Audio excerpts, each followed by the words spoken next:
Good morning, everyone. This is a regular meeting of the Liquor Control Commission. Today is Wednesday, July 8th, and the time now is 9 a.m. I'm Pat Matsumoto, the chair of the commission, and I call this meeting to order. I'm going to do a roll call pursuant to the Sunshine Law. Commissioners joining the meeting remotely, please indicate who, if anyone, is present with you at your location. And for the record, I believe Commissioner Silva is not feeling well. I'm not sure if she'll be on remotely. Commissioner Duduwa is also not feeling well. He's on remotely. And Vice Chair Garrick will be joining us later. So we are fortunate to have quorum this morning. So I'll continue with the roll call vote. Commissioner Duduwa? Present in my office alone. Commissioner Misaki? Present. Commissioner Silva? Oh, okay, she's absent. She's not here. Commissioner Westfall? Here. Commissioner Woodford? Present. And thank you, Tamra. Vice Chair Garrick, she made it in time. Present. Thank you. And for the record, the following people are also present. Deputy Corporation Counsel, Ms. Christy Trenholm. Director Lane Silva of the Department of Liquor Control. Deputy Director Jared Kaho'o Hanohano of the Department of Liquor Control. And that is it. Moving on, the first item on the agenda, I will entertain a motion for the approval of today's agenda. I move that we approve the agenda. I'll second it. Okay, thank you. Motion was made by Commissioner Misaki, seconded by Commissioner Woodford. I'm going to do a roll call vote. All those in favor say aye. Those that oppose say nay. Commissioner Vice Chair Garrick? Aye. Commissioner Duduwa? Aye. Commissioner Misaki? Aye. Commissioner Westphal? Aye. Commissioner Woodford? Aye. The chair votes aye. Then the motion passes. Now, moving on to the agenda. Okay.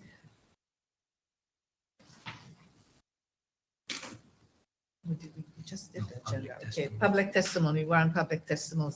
Okay, moving on to public testimony. All testimony shall be relevant to the meeting subject's agenda-specific items. Testimony will be accepted at the beginning of the meeting on any agenda item and as each item is discussed. For oral testimony, each testifier will be limited to 2 minutes on the agenda item with 1 minute to conclude. Those joining remotely, please use the hand icon located on the toolbar to raise your hand, indicating your wish to speak or provide public testimony. All remote attendees, except the commissioners, please mute your audio and video. I see that there are a few people that have signed up wishing to provide public testimony. And did you want to provide public testimony at this time or when the agenda item comes up? Anybody wishing to provide testimony right now? No. Okay. Commissioner, if I could. Yes.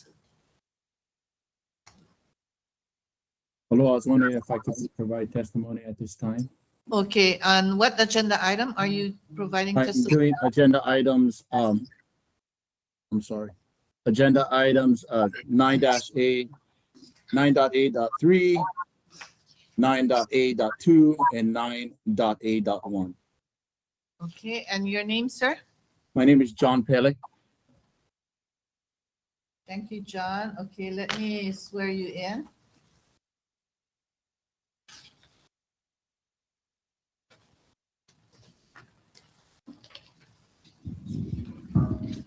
Chair, you don't need to swear him in today for, For public testimony. not for, since this isn't the public hearing on the rules, Okay, we're just because it's discussing it. just Yeah, discussion. just for sunshine law. Okay, Mr. Pele, you have 3 minutes. Thank you very much, and thank you for allowing me to testify at this time. My name is John Pele. I'm the Executive Director for Maui Hotel and Lodging Association. And today I'll be testifying in that capacity on behalf of my membership. And I just want to testify, and we want to express our support for the proposed rule changes 9.A.3, which has to do with premises modifications, 08-101-98, 08-101-27, item 9.A.2, trade name changes, 08-101-36, and 9.A.1, application processing deadlines, 08-101-30. And we strongly believe that the proposed changes are in the best interest of public safety, our licensees, the county of Maui, and necessary for responsible liquor consumption and service. So thank you for your consideration and allowing me to testify today. Thank you, Mr. Pele. Thank you. Is there anyone else that would like to testify? Anyone joining remotely that would like to testify? No? Okay. Hearing no one else is wishing to testify, I will now close public testimony at this time, and public testimony will reopen again as each agenda item is being discussed. Thank you. Moving on to approval of the minutes. I will entertain a motion to approve the minutes of June 10, 2026. So moved. Second. Thank you. I have a motion made by Vice Chair Garrick, seconded by Commissioner Misaki, and I will do a roll call vote. Okay, all those in favor say aye. Those opposed say nay. Vice Chair Garrick, Aye. Commissioner Misaki, Aye. Commissioner Woodford, Aye. Commissioner Dudois, Aye. and Commissioner Westphal. Aye. The chair votes aye. The vote is unanimous and the motion passes. Thank you. Now, moving on to the next item on the agenda is general licensing. And general licensing is actually administrative actions of the department for the commission confirmation only. Now, may I have a motion for confirmation of general licensing matters, items A to I, please? I move to confirm items A through I. Thank you. I'll second that. Thank you. A motion was made by Vice Chair Garrick, seconded by Commissioner Woodford. Any discussion or corrections? If not, I will call for the roll call vote. All those in favor of the motion say aye, and those opposed say nay. Vice Chair Garrick, Aye. Commissioner Misaki, Aye. Commissioner Woodford, Aye. Commissioner Dudois, Aye. and Commissioner Westphal. Aye. Thank you. The chair votes aye. The vote is unanimous and the motion passes. Thank you. Moving on, we're to other licensing matters.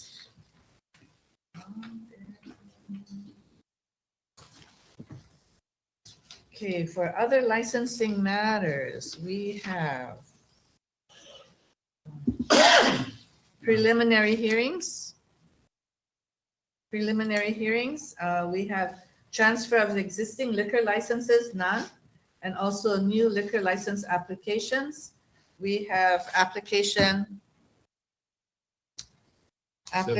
number 17, Island Distributing LLC, DBA Island Distributing.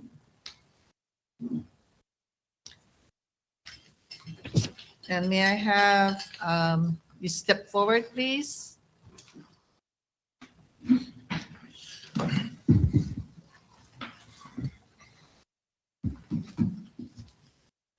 Thank you, Christian. Application number 17. Applicant Island Distributing LLC, a Delaware registered limited liability company doing business as Island Distributing, applying for a wholesale general license. Manager and member of the manager manage limited liability company. Personal history statements, past history, and letter of intent can be found in the investigator's report. The proposed premises containing approximately 23,794 square feet of floor space are the current licensed premises of RNDC of Hawaii. located at 800 Kolu Street, Wailuku, Maui, Hawaii.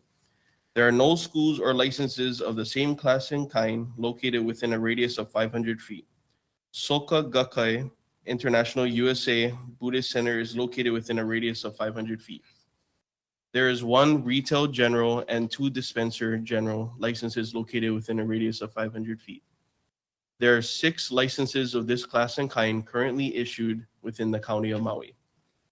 Applicant plans to operate from Monday through Friday, 8 a.m. to 5 p.m. The applicant has requested a temporary license to be issued on June 1st, 2026. An inspection of the proposed premises was conducted on May 26, 2026. The applicant appears to meet the statutory requirements to hold a license. All documents necessary for the issuance of a license can be found in the investigator's report. Thank you, Christian. I'm sorry, I forgot to swear you in. Who do I have? Both of you gentlemen here.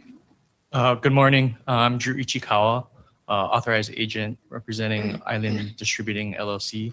To my right is its sales manager, Jared Kanashiro. So good morning, Jared Kanashiro, authorized agent for Good. Island Distributing as well. Thank you. Good morning, Jared. Can I swear you in, please? Yes. Okay, if you can raise your right hand. Do you solemnly swear or affirm that the testimony that you will give before this commission today in connection with this request will be the truth, the whole truth, and nothing but the truth? Thank you. Do you have anything to add to the department's report? Yes, actually, we have a couple of updates to the investigator report. The first being we were able to submit a copy of the assignment of lease on June 1st. That was one of the outstanding documents in the report. And since then, our second update is we were able to get a second temporary license issued on July 1st, 2026, which will be good till September 28th, 2026. And those are all our updates. Thank you. Is there anyone here wishing to provide public testimony regarding this application? Commissioners. Oh, okay. For the record, we have Commissioner Silva attending. And can you let us know if you are alone and if you're with anyone at your location? I'm at home and I'm alone. Sorry, I'm a little under the weather. Okay, thank you, Commissioner Silva. Okay. Hearing that we have no public testimony for this application, is there any discussion and questions from the commissioners? Commissioner Woodford? A pretty simple question. Who is RNDC? It's not noted here what organization or entity that happens to be. So we're formerly Republic National Distribution Company of Hawaii. We're doing business as Young's Market Company. Right. I'm So that familiar same with building. Young's. Yeah. So basically RNDC had purchased Young's Market and then taken over the license. And then now Island Distributing has purchased RNDC. Okay. So RNDC is going to go where it's going to be all Island Distributed. Correct. Okay, that makes sense. Thank you. Any other questions from our commissioners? And if I can just clarify, it's not actually the second temp. What ended up happening was because all licenses expire on June 30th. So it's just an extension of the first temp that was reissued on July 1st. So it's still within the initial 120-day temporary license. Thank you, Director Silva. Thank you. Any other questions? No? Okay. If at this time, I'll entertain a motion to approve or disapprove this request. Number 17. I'll move to accept the application number 17 by Island Distributing LLC. I second. Thank you. I have a motion made by Commissioner Woodford, seconded by Vice Chair Garrett. And I will now take a roll call vote if there's no other discussions. Vice Chair Garrett, Aye. Commissioner Misaki, Aye. Commissioner Woodford, Aye. Commissioner Dudois, Aye. Commissioner Silva, Aye. and Commissioner Westphal. Aye. Thank you. The chair votes aye, and the motion passes. Thank you. Thank you, Commissioners. Thank you.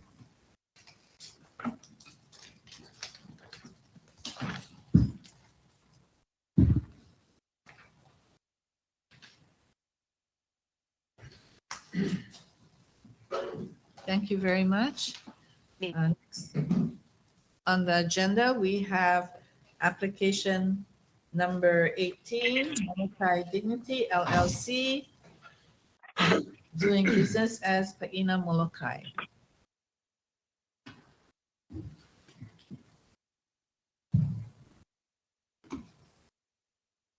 Thank you. And if you can introduce yourself, please. Good morning, Commissioners, Chair Matsumoto. My name is Caitlin Musson. I am the attorney and authorized agent for Molokai Dignity LLC. We also online have Michael Drew, who I'll let introduce himself, but he is the general manager and also an authorized agent. Okay, Michael. Good morning. Good morning. Can I swear you in, please? If you can raise your right hand. I'm going to swear you in. Please raise your right hand. Do you solemnly swear and affirm that the testimony that you will give before this commission today in connection with this request will be the truth, the whole truth, and nothing but the truth? Yes. Thank you, sir. And Christian, if you can provide the information on application number 18, please. Application number 18. Applicant Molokai Dignity LLC, a registered Hawaii limited liability company doing business as Pina Molokai, applying for a restaurant general license category BII.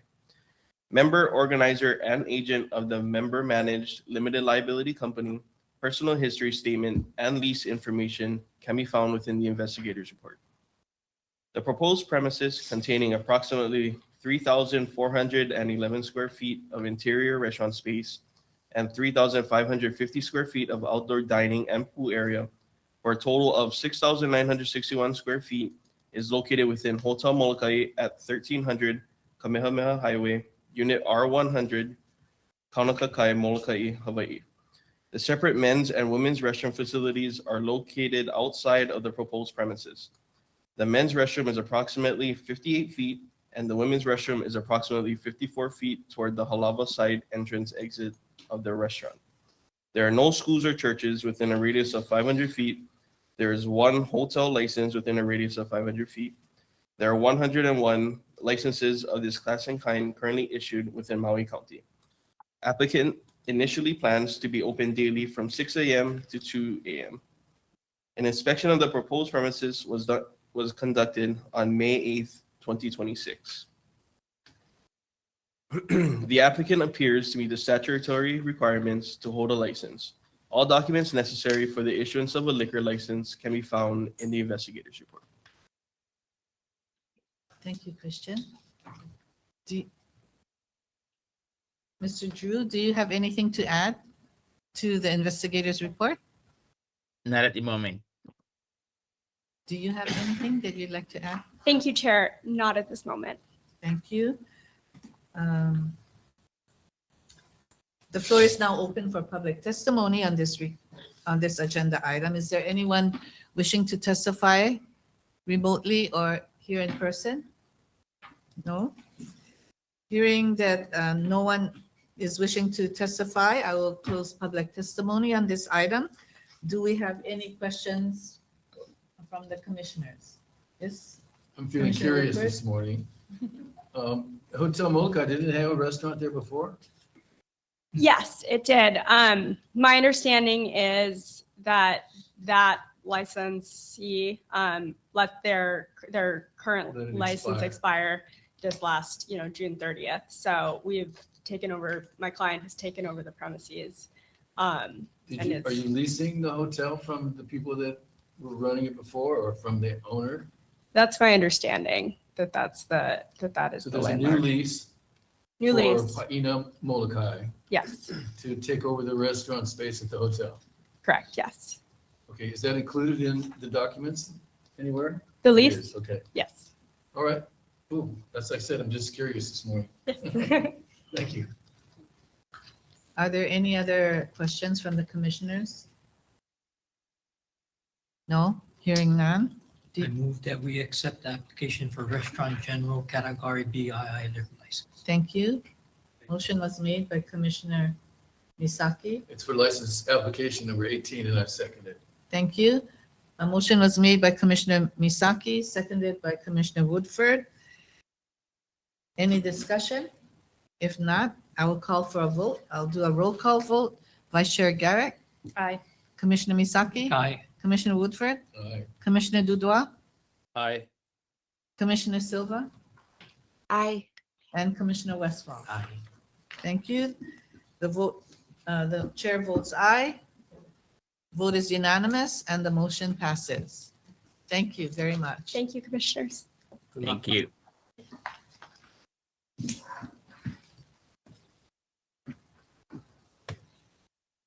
She should get a copy of that lease.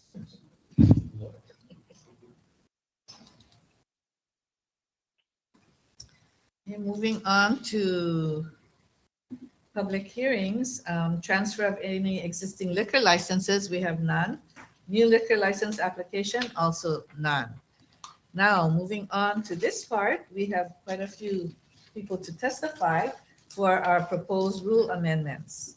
So today, we have a discussion and consideration of the proposal of rule amendments submitted by Vice Chair Canberra Garrett. She's been very busy for our commission here.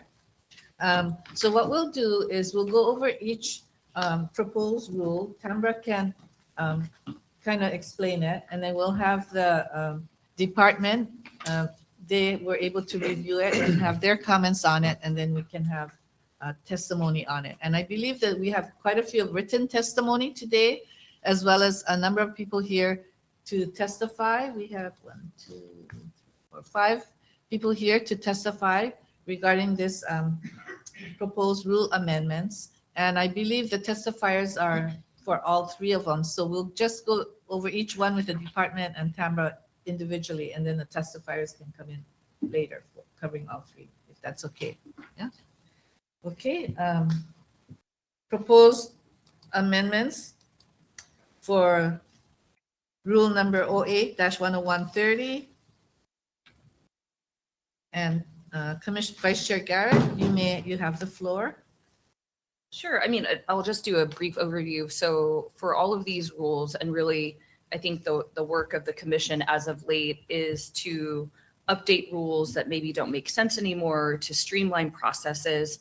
It's a very tough economy right now, as we all know, and we want to sort of change the tide of being a really difficult, Hawaii's the 50th least business-friendly state, and so we want to make things a little bit easier, of course, always keeping public safety in mind. So all of these rules are things that have come up in the community or through my service on the Restaurant Association board that seem to be impacting more than one licensee. And so, you know, if they are in alignment with the state laws and I know that we are getting ready to go through a comprehensive rule change, but as I've stated in previous meetings, I don't think we have time to wait. Time is of the essence. And if it's things that can be implemented somewhat easily by the department and is a positive impact to the licensees and the community, I think that we should go ahead and move forward. I do know that the department had a couple of things come up when we talked in our pre-meeting, so I'll let them go into a little bit more detail of what may not work, what might work, and then of course we can hear from the licensees and then discuss. So that's just sort of a high level overview of how these three came about. Thank you. You want to go over the first one? Oh, no, he can. I mean, everyone has a copy of it. Okay. Okay, thank you, Chair. Thank you, Vice Chair Garrett. Yeah, going over 08-10130, the way I see this, and I guess what I'm going to offer you guys today, because I have not had an opportunity to confer with my licensing section over these, especially with the testimonies that were submitted. So I'll kind of give you my thoughts, and these are my thoughts when I'm looking at this. Now, this one in particular, 08-10130, it seems like what we're talking about is timelines. My understanding is there are already existing timelines. Now, I don't hear, I guess the most negative comments that I get is during the processing part of it. I don't hear any negative comments in regards to once the application is filed. That is the terminology that is used by the department as far as to identify, to notify the applicant in writing of a deemed complete date. Complete date is what we refer to as filed. The date that your application is filed, you're actually signing for the fact that it was filed, and that's the day you're paying your $50 filing fee. So to have an additional notification, in addition to the fact that you know it's filed because you just paid your $50 filing fee, to tell you that happened, it seems a little redundant, especially with a lot of the delays happen because of how taxed the licensing division is already. To add another version of notifying an applicant that their application has been filed seems like it's just another piece of paper that is needing to be generated to say something that has already been identified. Again, I haven't had a chance to speak to our licensing supervisors, so these are just my thoughts, just by looking at what was being recommended. And I guess that's where I'll leave it with that, because it seems like the rest of 08-10130 that was already adopted is already moving forward. So that's my thoughts in regards to a written notification of a completed application. Do any of the commissioners have any questions regarding that? Commissioner Westphal? So I guess what you're saying is internally, there's already a timeline process. Yes. What this does is memorialize it as a rule. And I believe it matches the timeline in HRS. I'm trying to find in all of my millions of notes because my binder's at home which one it is, but maybe somebody knows. Yeah. No, and to add to that, on a license application, and I'm sure every licensee and applicant here can attest to this, is that basically everyone receives it's the license application checklist, right? DLC 001. On the checklist on the top, which is read to each applicant at the time, if they come in, if it isn't self-generated, electronically. However, it does identify the deadline for filing an application is the first Friday of the month for consideration for placement on the agenda for the following month. What that means is once your application is filed, if you're within that deadline, the first Friday of the month, that means that your application will be placed for preliminary hearing the following month. What that means is that the investigator's report will have been generated in order for it to come before you guys the following month. The applicant is also provided with a copy of that investigator's report to give comment if there's any mistake or any correction needed to be made or any addition needed to be made to that investigator's report. So I do believe it does fall within, I guess, the recommended 30-day window. Of course, unless for whatever reason there is not space availability for that application to be brought before you guys for the preliminary hearing the following month. That would be the only reason that would happen.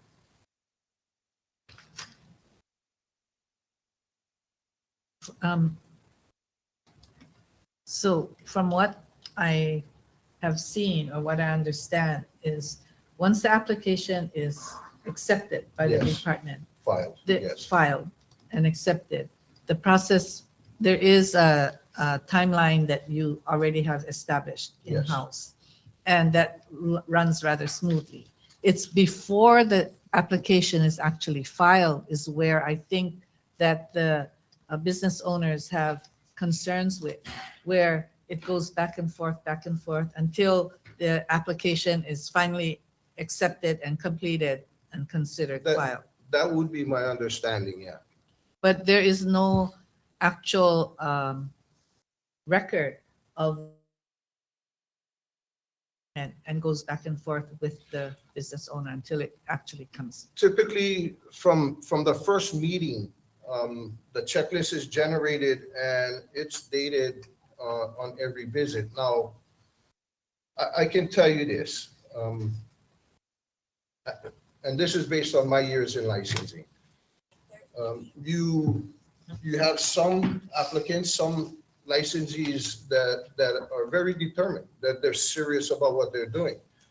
And you're gonna see them consistently until they get their paperwork submitted. But I have personally experienced, I'm not gonna name names, but there was an applicant out in on the west side that used to come see me once a year to pick up paperwork to apply for a liquor license. And I wouldn't see him again until the following year when he came in to pick up paperwork to apply for a liquor license. And that happened for like 6 years until I left Lahaina. So I think that's what we're actually talking about here. It's the process that happens prior to the filing of the application. But there is a record kept as far as how many meetings, when the first meeting took place, and the notes that are kept as far as what needed to be corrected. So when an applicant comes in initially requesting to apply for a liquor license, and the staff will sit with them. Now, if they have to do some research and have to go back to fill out more information or gather more information before they can come back, when they come back again to the department, are they meeting with the same staff member, or it might be someone else? That, you know, they may look at the application and say, oh, I think you need just one more thing, but when they come back, they might be told, oh, but you need 3 more things that is needed. So I'm kind of wondering. Typically, yes, you're gonna meet with the same investigator, and I guess over the course of, I'm not sure how long it's been now, but when we're talking about license applications, basically you're talking about Carrie. She's the only one that's doing license applications. So maybe over the course of the last 3, maybe 4 years. However, a copy of this checklist is kept on file. So every time an applicant comes in, for whatever reason, if the investigator is out that day, or any investigator should be able to pick up this document out of the file and see exactly where they're at. So this, it's something that is accessible to the entire licensing division. But preferably, and what we try to enforce is that you're going to meet with the same investigator that you've been meeting with. Yeah. Thank you. Any other questions regarding this 10130? So from your perspective, there's already a timeline. There's not, we don't need a rule.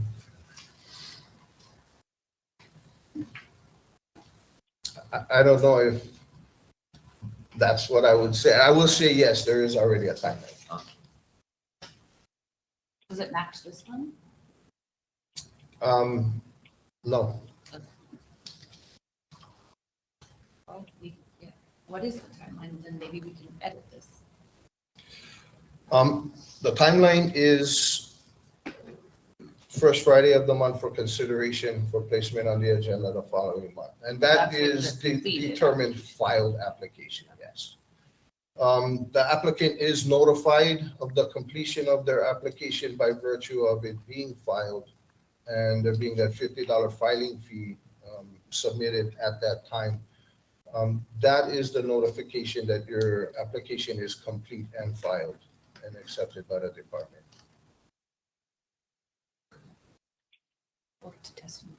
Okay, any other questions regarding that 10130? No?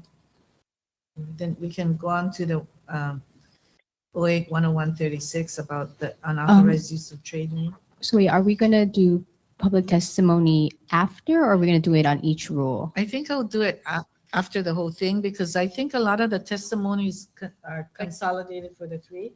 But can't they testify on each agenda item? Yes. Yeah. Oh, So okay. then that takes away their amount of testimony time. Oh, okay. Yeah, I think it might be better to do it on each. Separately? Yeah. Okay, okay. So we'll move on to public testimony regarding the first agenda item of 08-10130. We have 5 testifiers in the audience, so I'll call on the first testifier, Javier or Bertie. And they signed up for this item? Yeah, I have it. Oh, perfect.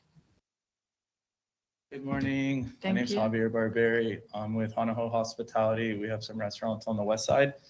In regards to this rule amendment, application processing deadlines, I think the challenge that us restaurants have when we're dealing with the application process is kind of what Lane was talking about the back and forth. Like, for example, right now we're dealing with Down the Hatch and trying to get Down the Hatch back up and running.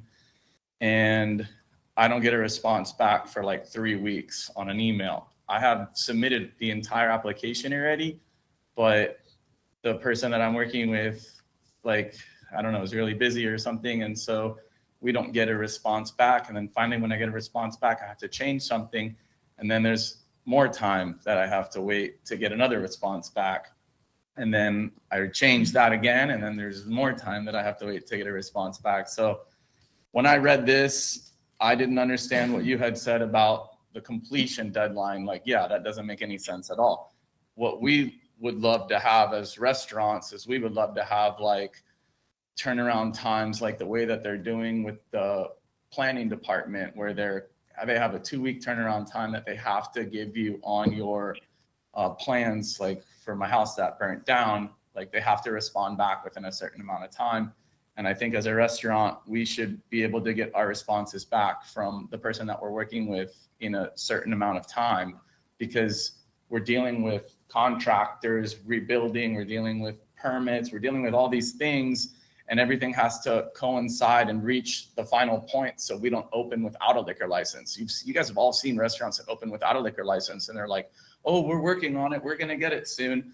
Like, that's suicide. That could really hinder the business to open without a liquor license. So I always try to open, I always do. We always open with a liquor license. I won't open without one because it's such a hindrance to the restaurant operation. So in short, I just will finish by saying we really hope that we can get deadlines put in place for response times so that we can process the applications quicker. And I do understand what you're saying about guys that are like, oh, I'll just put in a liquor license. I want to just get a liquor license one day. But then there's guys that are like us that Sir, you have one more minute. We work really hard. We're constantly showing up. We're constantly emailing. We're constantly asking for updates. And we're serious about what we're doing. And so, yeah, hopefully we can get something done in that regard. Is this the 3 weeks that you have to wait for a response? Is it after the application was received and filed or before it's actually? Before. Yeah. So it's not even filed yet then? Correct. Okay, Yep. got it. Yeah, Thank we had you. a DCCA change and I've already submitted the application, but now with the DCCA change, we're still waiting on that to get resolved. Thank you. Thank you. And next we have Kayla Hopkins.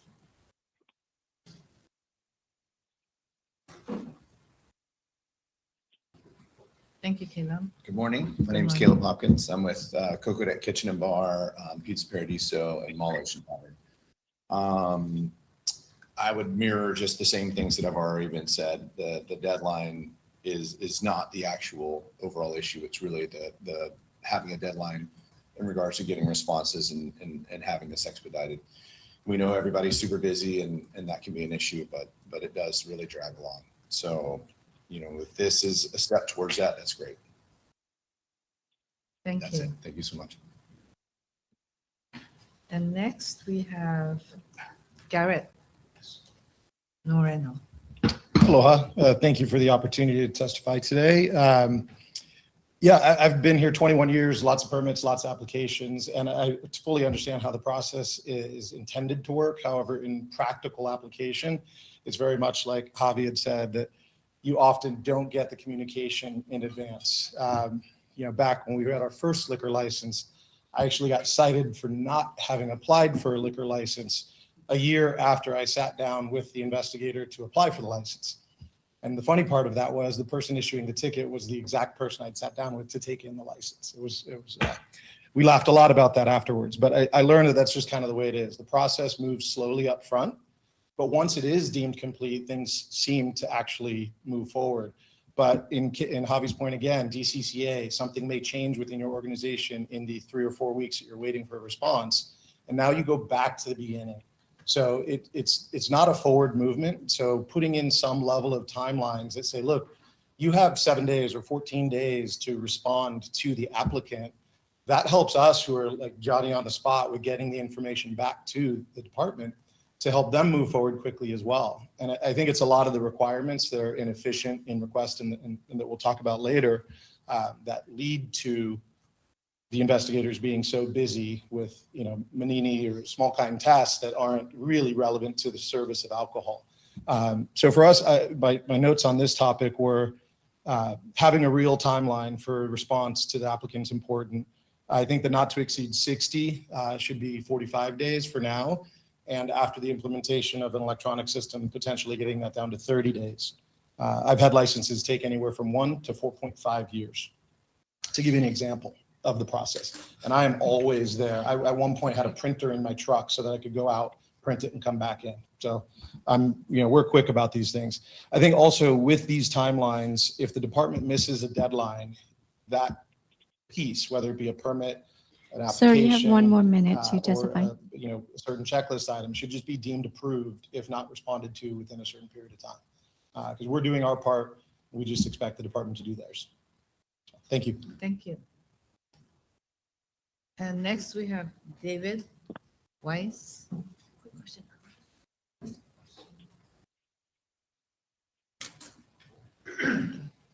Afternoon, Chair, Committee. I'm Dave Weiss today on behalf of Water Sports Charters, Inc. And we've been in front of you many times to try and solve the problem of licensing a uninspected passenger vessel. Oh, wait, I'm sorry. I think, are you on? No, that's why I didn't know if you called me. Yeah, I I think for another that issue. Okay, so We'll wait till that one. did you want to wait until we come to? Yeah, if you want to. I mean, Okay. it makes more sense. Okay, thank you. We have Christina. I'd like to wait until. Okay, thank you. Okay, so we've had the testifiers on the 10130. Do the commission members have an opportunity I'm to? sorry. Aloha, Chair. This is Pamela Timpop from the Maui Chamber of Commerce. I'm online by phone. Am I able to testify at this time? Oh, yes, Pamela. Thank you so much. I'm so sorry I couldn't be with you in person today. I just wanted to share that the Maui Chamber of Commerce supports the proposed amendments to the Maui County Department of Liquor Control rules to establish clear timelines for applicants who need processing. There's investigations and applicant notifications. We need predictable timelines and consistent communication, and it's critical for businesses making significant financial decisions, including signing leases, hiring employees, purchasing inventory, and planning openings or expansions. Establishing these deadlines for each step of the process, along with the required written notification when delays occur, provides applicants with greater transparency and allows them to make informed business decisions, which is really critical, especially now with so much uncertainty, both at the state, county, and federal level. We have seen firsthand the real impacts of prolonged uncertainty. During a recent Liquor Commission meeting that I happened to attend, you had a representative from Hana Brewing Company who shared that the lengthy liquor licensing process contributed to the actual closing of their business before they even got started. This spanned years, right? And the back and forth is something that we hear quite a bit about. So while we recognize that some of the applicants may require some additional time, these proposed amendments create a balanced approach by setting reasonable expectations and requiring communication with applicants when delays occur. On the department side, or when more information is needed, people say that they get some advice, they go for it, they do what they were told to do, they go back and there's something else, and that it's not an efficient process and causes great delays, and that uncertainty and delayed application and license means that we're hurting businesses in Maui County. It means that we're not able to move forward with strengthening our economy when they can't open up on time. It means that we're losing revenue that could support further department expansion because you're not getting that financial boost that you would get when these businesses are actually operating. So we appreciate the Commission's efforts to improve efficiency, predictability, and transparency of the liquor licensing process for Maui County. I think we have so many stories. I mean, I didn't know that there was a checklist that tracked along the way, so I'm glad to hear that. But it would be interesting to look at those checklists. On the other hand, I think the anecdotal data already shows. More seconds.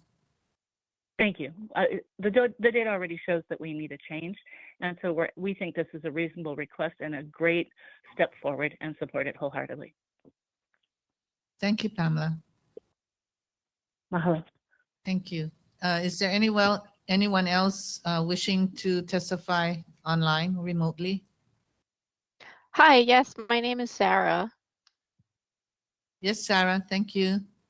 Hi, yeah, this is Sarah Simmons from Pulama Lanai. I work on several licenses that are on the island of Lanai. And I just wanted to comment on, everyone's talking about the initial processing timeline, the period of time before your application is deemed complete. And speaking to that, I just wanted to say if there was some way you folks could touch on the whittling down of the back and forth. So let's say this checklist has 10 documents that you need to submit, right? Okay, you submit the 10, you wait 3 weeks to get a response, and you hear, thank you for submitting 10 documents, 7, 8, and 9 need corrections. Okay, so you go back, work on 7, 8, and 9, you submit revised 7, 8, and 9. You wait another couple of weeks, and then you say, thank you for those revisions. Now you need to work on 1, 2, 3. Well, why didn't you tell me about 1, 2, 3 at the time you told me about 7, 8, 9? I think there should be a rule that says you can't go back and tell me 1, 2, 3 need to be corrected unless there was a change. So that's that. Let me think. There's one more thing. I think just electronic signatures would be a game changer. I heard Garrick talk about printing in his truck. It adds significant time when you are on a different island and you need to get an official signature from an officer of the company. It's difficult and it adds time, and especially when you're going back and forth and you get told about 1, 2, 3 after you already fixed 7, 8, and 9, got signatures on 7, 8, 9, and now you have to go get signatures on 1, 2, 3, original signatures. Yeah, so that's all. Those are my suggestions. Thank you so much. Thank you for sharing. Thank you. And I see we have someone else there with their hand up. Is it a Natasha? Yes, hi. Good morning. My name is Natasha Ponte, and I'm the general manager and partner at RM Maui and Wailea. Thank you for the opportunity for letting me testify today. I strongly support establishing processing deadlines for liquor license applications. Opening and operating a restaurant requires significant financial investment, and unnecessary delays can have serious consequences for local businesses, employees, and the community. Clear timelines create accountability, improve transparency, and allow operators to better plan while still giving the department adequate time to complete its review. As someone who recently went through the process of opening a new restaurant on Maui, I have firsthand experience with the time, uncertainty, and administrative challenges that come with liquor licensing. These proposed changes are not about reducing oversight or compromising public safety. They are about creating a more efficient, transparent, and predictable process for responsible business owners. I strongly support the proposal amendment regarding premises modifications, and thank you very much. Thank you, Natasha. Is there anyone else wishing to testify remotely? No? Thank you.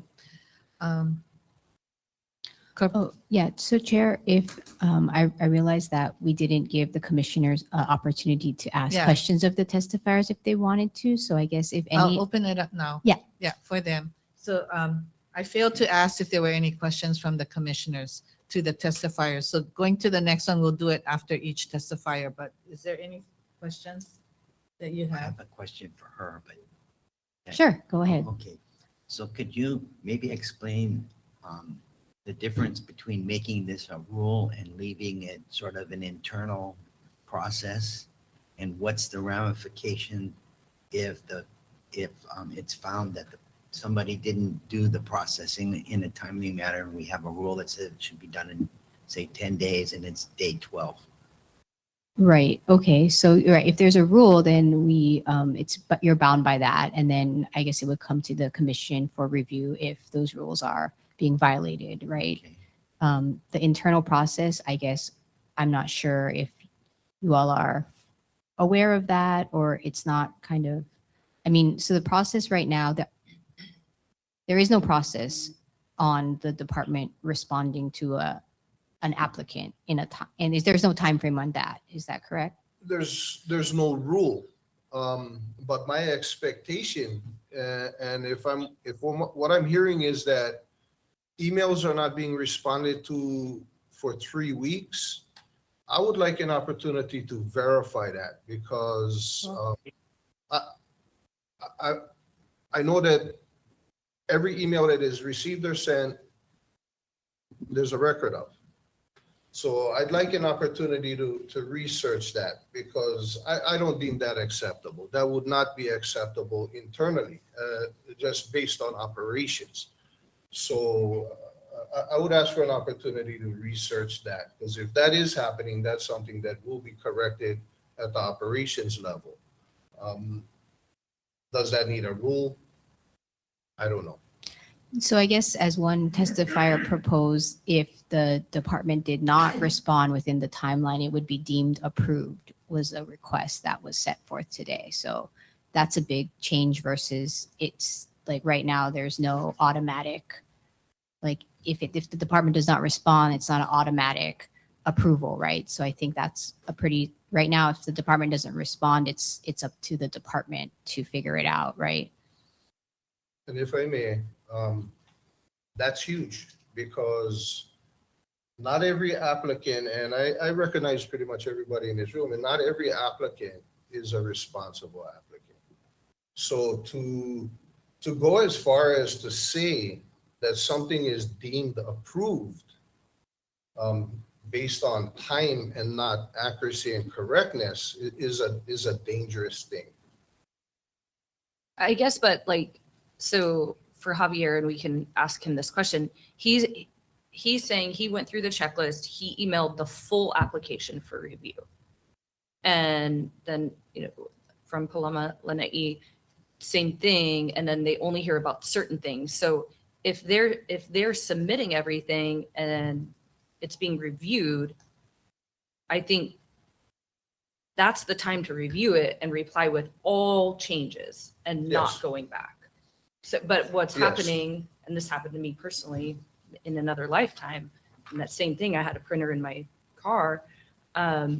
It's now something else is being found. And so there should be that one full review, not the back and forth. And I think that's kind of when I was saying like the application is deemed complete, like not the actual filing, but like the submitting of every document. And if it's wrong, then it's wrong, and then they do have to change it. But if the first document is approved, the second document is approved, they're going through and there's only these changes, they bring those changes, then it's done in my mind. But that hasn't been happening, is what we're hearing today. And that's what I'd ask for an opportunity to research that. Okay.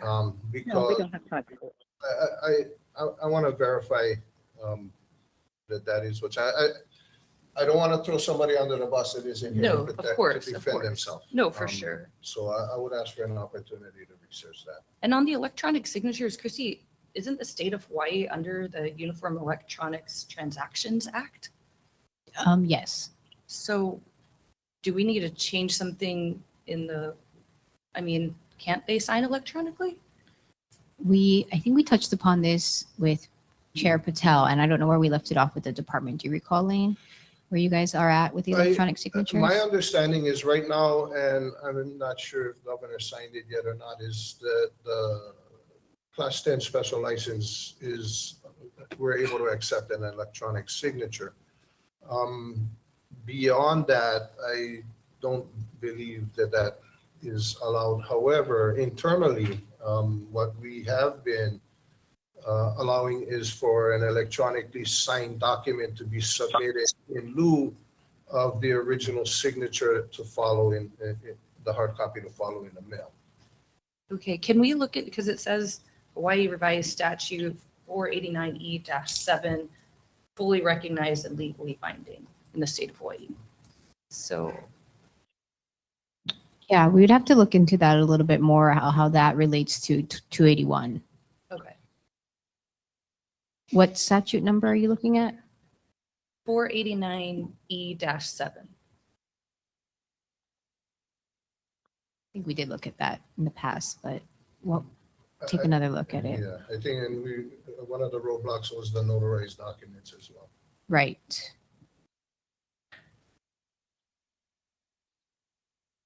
Let's bring it back up.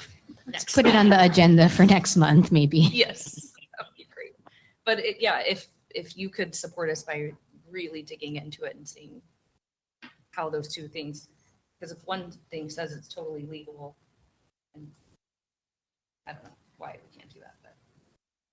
Right. I mean, there's like Elaine mentioned, there's an additional notarization requirement Well, maybe we can take that off. On certain documents. on certain documents. So, yeah, I think looking into, Yeah, where it could apply. okay, great.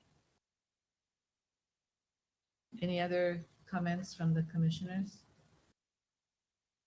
regarding 10130? No, if not, we'll move on to 08-10136. I guess, Chair, do you want to discuss the rule in more detail now, or do you want to go into that after all the public testimony is completed? Like, do you want to look at the proposed changes, or? Are we going to be voting on each rule? Yeah, yeah. I was thinking of waiting till after the three, and then we can go back and say if we want to accept it to be published or not. Or will you prefer we do it now? I think maybe going one by one would be Okay. less confusing. It does sound like the director has asked for time to review this with his team. And so I don't know if there are any other proposed changes that you all want to discuss that was brought up today in the public testimony.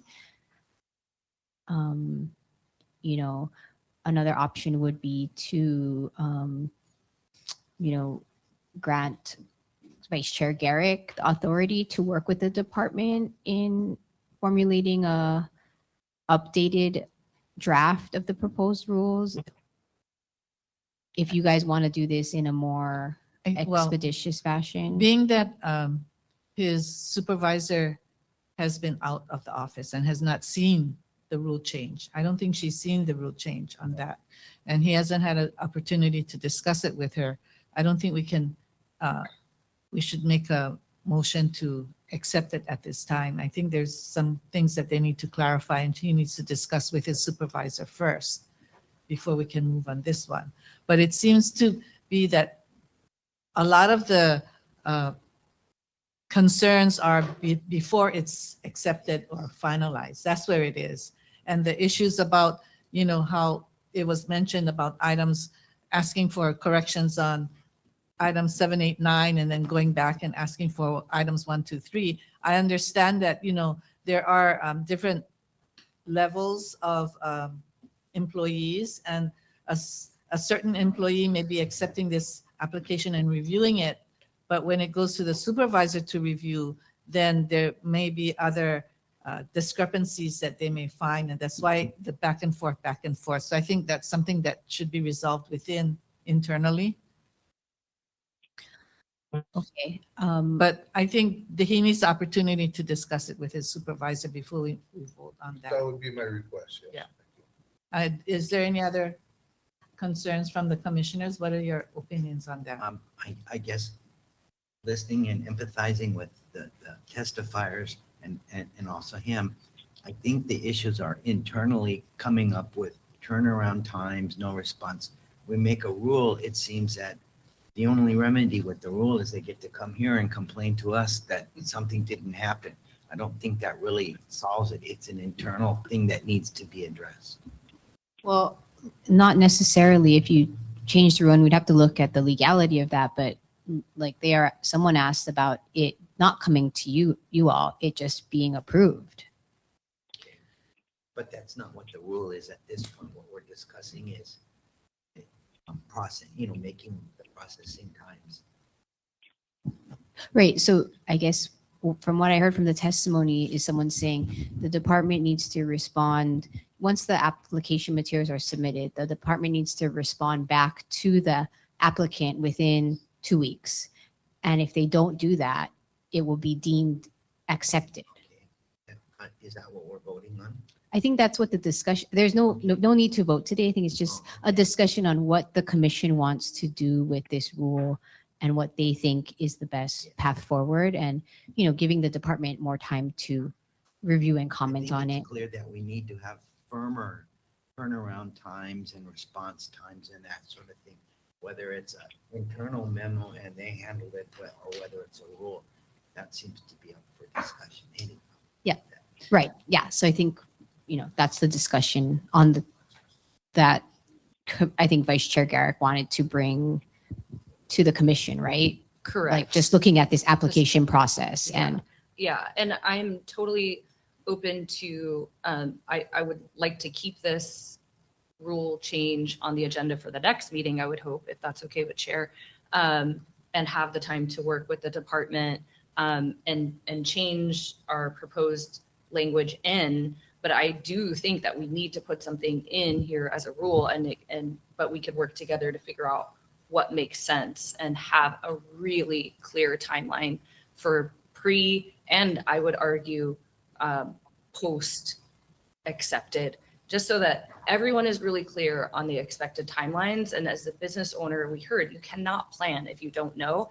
And this is not, believe me, this is not us picking on the liquor department in any way. This is happening across the board because things are taking way too long. This is happening with planning, CRC, multiple departments and commissions are implementing timelines so that people can plan and there's accountability. So that's where this sort of came from, but I'm totally willing to, refine it and work closer, and then we can come back and bring more proposed language. Yeah, it sounds like, the commission got a lot of good feedback from the community today. Yeah. That, you may want to try and incorporate working with the department on, a workable solution. I don't know if you all want to authorize Vice Chair Garrick to work with the department on a revision before the next meeting. Chair, just to let you know, Commissioner Silva wanted to make a comment. Oh. Yes, Commissioner. I was basically just in agreement with Commissioner Garrick that we need to have more clear timelines. And I was going to ask if we can at least come back to this next month, because we did get quite a few testimonies, and it sounds like the public really does need the county departments to work for them. So I would hate to keep them waiting for longer than a month. If the department needs to oversee some things and check into whether or not emails are getting replied to or not, that's all fine, but I don't think that we should let this move on longer than a month, just because these people are already saying that the issue is that they can't get a clear timeline. So if today we could agree whether or not we can come back to this next month, I think would be good for the public. Okay, are we in agreement that that'll give you enough time to discuss with your staff? I think that's reasonable. Yeah. Okay, so we'll keep it on the agenda for next. Somebody has to make Right. a motion. And yeah, does anyone want to make a motion to authorize Vice Chair Garrick to work with the department on an updated draft of the proposed rule amendments? I'll make the motion. Okay. I'll second it. Okay, You'll be invited back. thank you. Okay, a motion was made by Commissioner Misaki and seconded by Commissioner Woodford for Vice Chair Garrick to work with the department on Updated proposed amendments to Rule 10130. Thank you. Okay. And I will do a roll call vote. All those in favor say aye. Those as opposed, nay. Vice Chair Garrett. Aye. Commissioner Misaki. Aye. Commissioner Woodford. Aye. Commissioner Dudois. Aye.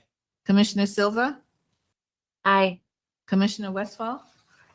And the chair votes aye. A vote is unanimous and the motion passes. So we'll keep this on the agenda for next month.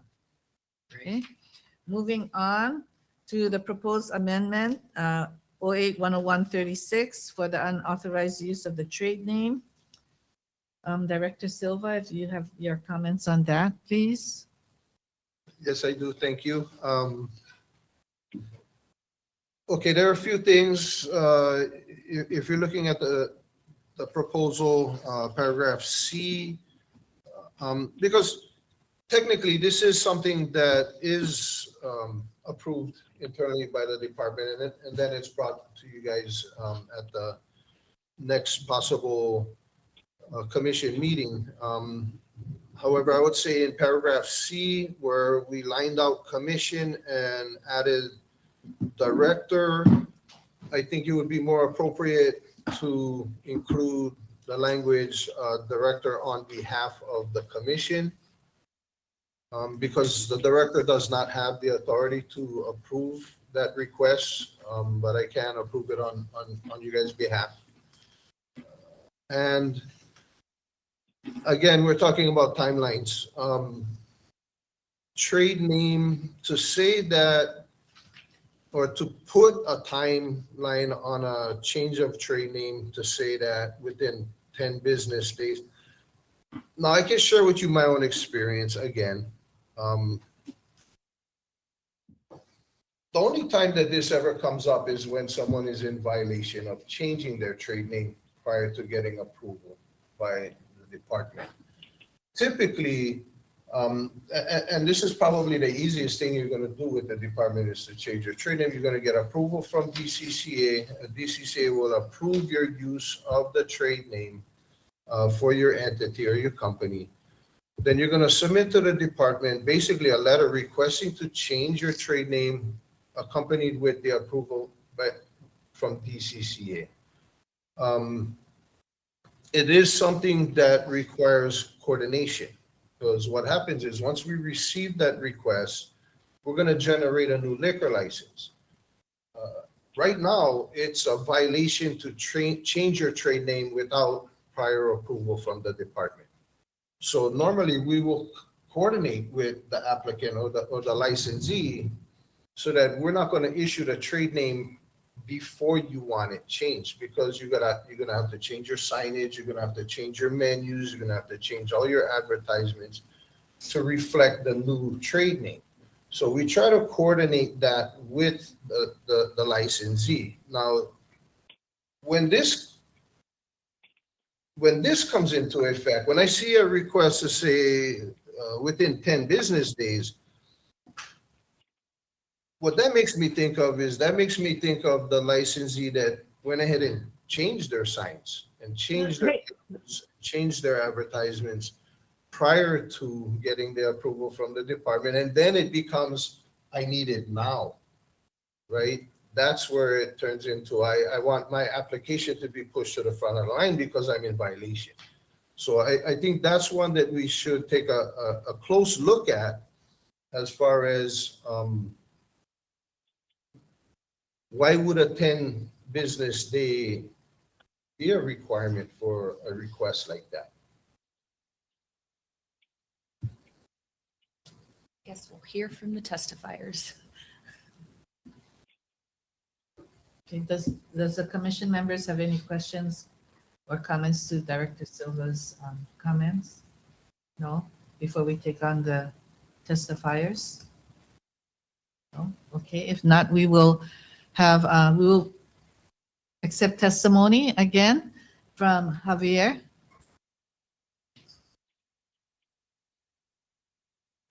Hello, everyone. Javier again.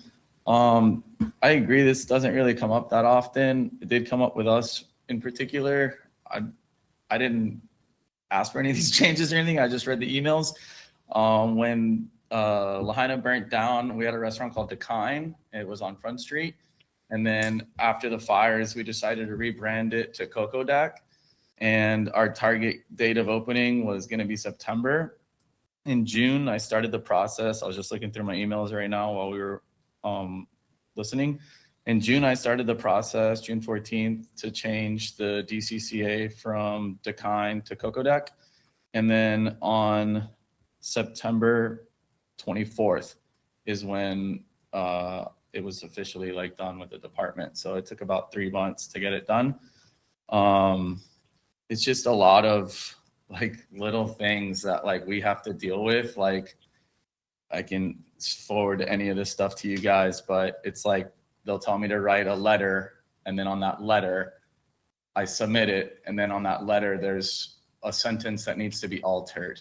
And so then I get the letter back, and then I resubmit the letter, and then, oh, we realized this. Oh, but then you need to go get it notarized. Oh, but it's got to be wet signature, not electronic signature. And a lot of things come up with us, and there's no like blueprint on how things are done. So we don't know how you want this letter. I always ask, can you send me a preview letter of what this letter looks like, how it's formulated? And sometimes I'll get something like that. And sometimes they'll just say, no, you just need to address it to the director. You need to address it to the liquor department, and you need to put your DBA on there, and you need to tell us what you're trying to do. And so then I do that, and then I don't get a response, or it takes a while, or I get moved on to another person. This situation, I started with one person, and then I got moved on to another person. Like my whole process got shifted over to somebody else. So then it's almost like I started new again. But again, it just goes back to like getting responses in a timely manner and simplifying things. I recently turned in DCCA change requests, and because one of my partners didn't put the word NA next to an alias box, it's a box that says, do you have any aliases? He left it blank. He doesn't have any aliases, but it got kicked back to us because he didn't write NA. We don't know that we need to write NA. There's no rules or anything on this thing that say like, fill out every box, put NA if it's not necessary or whatever. So, and then it's also like, is that really important? Is that like such Sir, a you have big like deal? 40 seconds left. Okay, thank you very much. Sorry to. I have questions. Thank you for I have sharing. questions for the testimony. Yeah, I have a question. Okay. I have a couple of questions. So when you're talking about the letter, that's not being requested by the DCCA, that's being requested by the liquor department. Correct. And then how long was the process to change your trade name in the DCCA online? Instantaneous, like a day. Like you just go online and do it, and then they send you your certificate. Okay. And you can't just take the certificate into the liquor department and show it to them? No. There's all kinds of forms that you have to fill out and all different things that you have to do. And Yeah, I think that You have we to would love set to see what that process You have to set is, up what forms, appointments. what letter, also what you have to appointments. set up appointments. Like 'Cause you if- can't just submit documents. You can't even show up and submit anything without an appointment sometimes. As much as you'd like to just turn something in to like Gloria guys, they won't let you because you have to have an appointment set up. So then you have to wait for your appointment just to submit it. So it becomes difficult sometimes, you know? So Thank you. can you send me those correspondence? I want to see that. Yep, absolutely. I sent you the other ones too, Jarrett. I sent it to Jarrett. It's like me also, like I don't want to go up the totem pole. Like I get frustrated sometimes, but I don't want to throw anyone under the bus because I want to have a good relationship. But then it's like, it takes a while. So then I'm like, okay, I got to at least go to Jarrett. I don't want to go to Lane. Well, You know what I mean? just so I can establish, and I want you guys to know this, that if this is what's happening, I need to know. You should This- already know. The venue I want to find out. I need to know if that is what is happening. I can tell you this, a change of a trade name is a letter and an approval from DCCA. There is no notarization required. And I don't believe that there's a form requirement in the language. So if that's happening, I need to know. Yeah. Is there a way they can contact you directly, I guess? My email is, everybody knows my email. Okay, is that the best way, I guess? And I'm not saying jump the line. I'm not saying, to take that route, but what I'm saying is if that's what's happening, I need to know. This is not the venue that I want to be finding out about those things that are happening. Okay.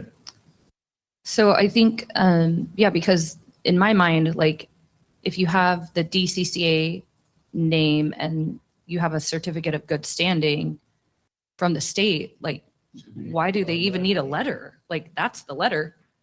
Like, what, you know? Well, you're gonna, in your letter, basically, I mean, it's a request, right? It's not like, oh, here, let me drop off this page from DCCA and now you guys figure it out. No, the letter is what's gonna tell us, I'm requesting to change my trade name. I'd like, my target date is this date because that's the date I intend to change my signage and my advertisements and things like that, so that the department can coordinate with the applicant. So, you know, Then maybe we need a form letter or a form for that, because they're saying they submitted a letter and then they needed to change the letter. If they have no idea what the letter needs to say, like, they could just write it in a crayon and. Well, I'd like to see that, because I think those are, a lot of these things are things that can and should be handled in operations, I believe. Yeah, well, yeah, I agree. Like, this is an example of a letter that I wrote to do this change, and there's no like formal document that shows exactly how the letter needs to be written. It just simply says, Aloha Liquor Department, ALJL LLC would like to request change the trade name from Coco Deck to Coco Deck Kitchen and Bar Lahaina effective 9/15/24. Like, it's just what I have come up with. Did you attach the DCCA approval at that point? Mm-hmm. Yeah. And Yeah. and that wasn't sufficient. No. That was like the very end. That was after all the back and forth of change this, change that, move this, do that, you know, I going like to see back the and first forth. one. I like to see the last. Yeah. Yeah, it's just this whole back and forth thing. It's just really difficult for us sometimes. Yeah. Yeah, I stand by this rule with the edits of adding in director on behalf of the commission. I think it could be helpful if there's no legal issues with it. I can't even believe we need this change. I think that's something that we can handle in operations. That's just my opinion. Is there any other questions for Javier regarding his testimony? Sorry, No? man. Thank you. Yeah, I just sent it to you. Okay. Thank you. Thank you. Caleb?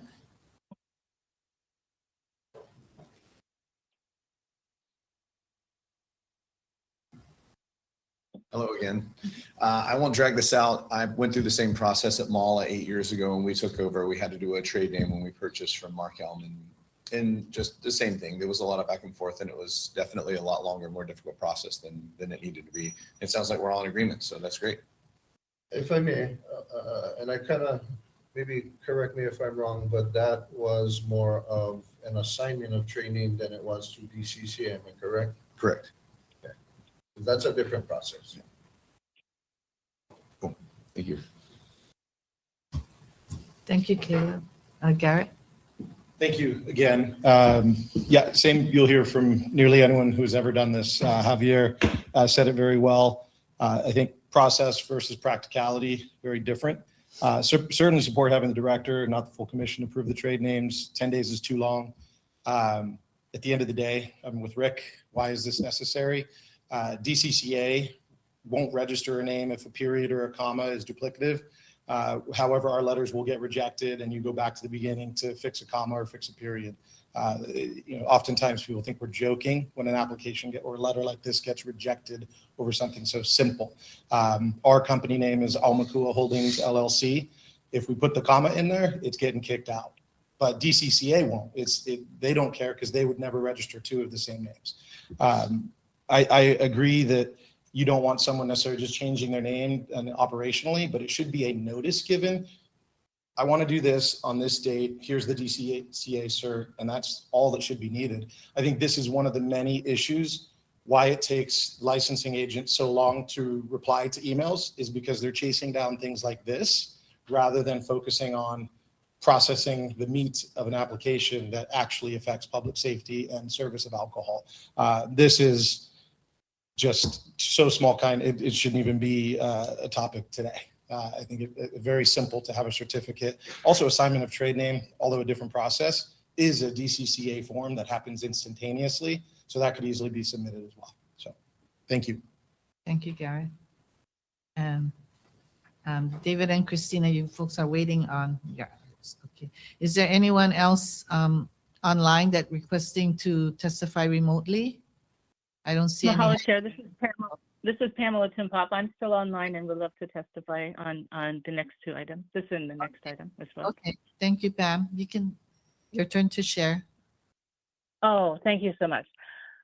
You know, as I'm listening to this and being 20 years in the job now, I think the key thing is what you're really ultimately working on. I'm glad we're taking these up today, because if we can't get to standard operating procedures, which we've all been hoping for and still look forward to and have offered to serve with others to try and help, we have to chip away at this one by one. But there's a clear common theme. And the issue is, and we've experienced this too, you know, you're even hearing about typos. Sometimes a letter is written and I had a person who worked for me, I think I've shared this before, who was a terrible typist, but you can always understand the gist of it. And things went back and forth for us on just an event permit, a one-day special use event permit, on typos.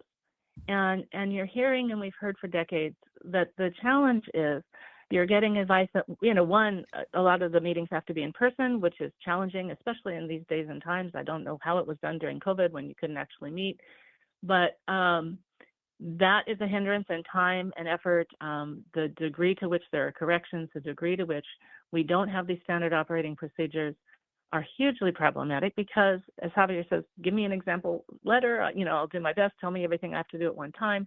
That happens in so many other places that this is a big disconnect. But I want to say that we wholeheartedly support this amendment on allowing trade name changes to be approved administratively by the director. I agree with the director's suggested change, given apparently what is a condition of law, because, again, the State Department of Commerce and Consumer Affairs is already making a decision very quickly. 10 days seems very reasonable to me.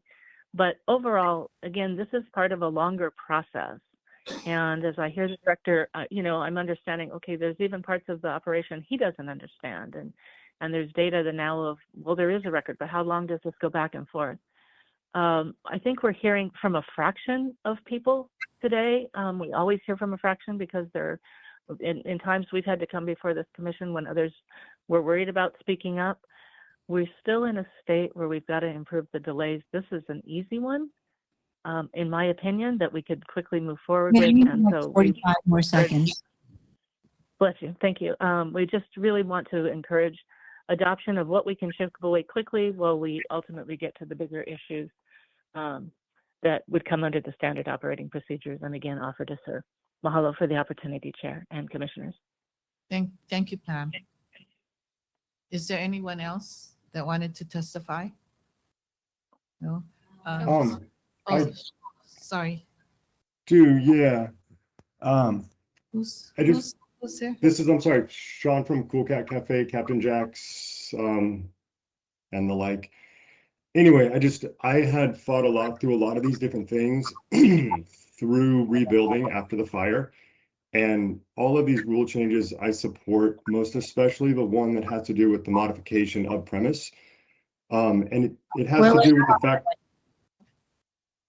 to do with the fact that there was Hold on.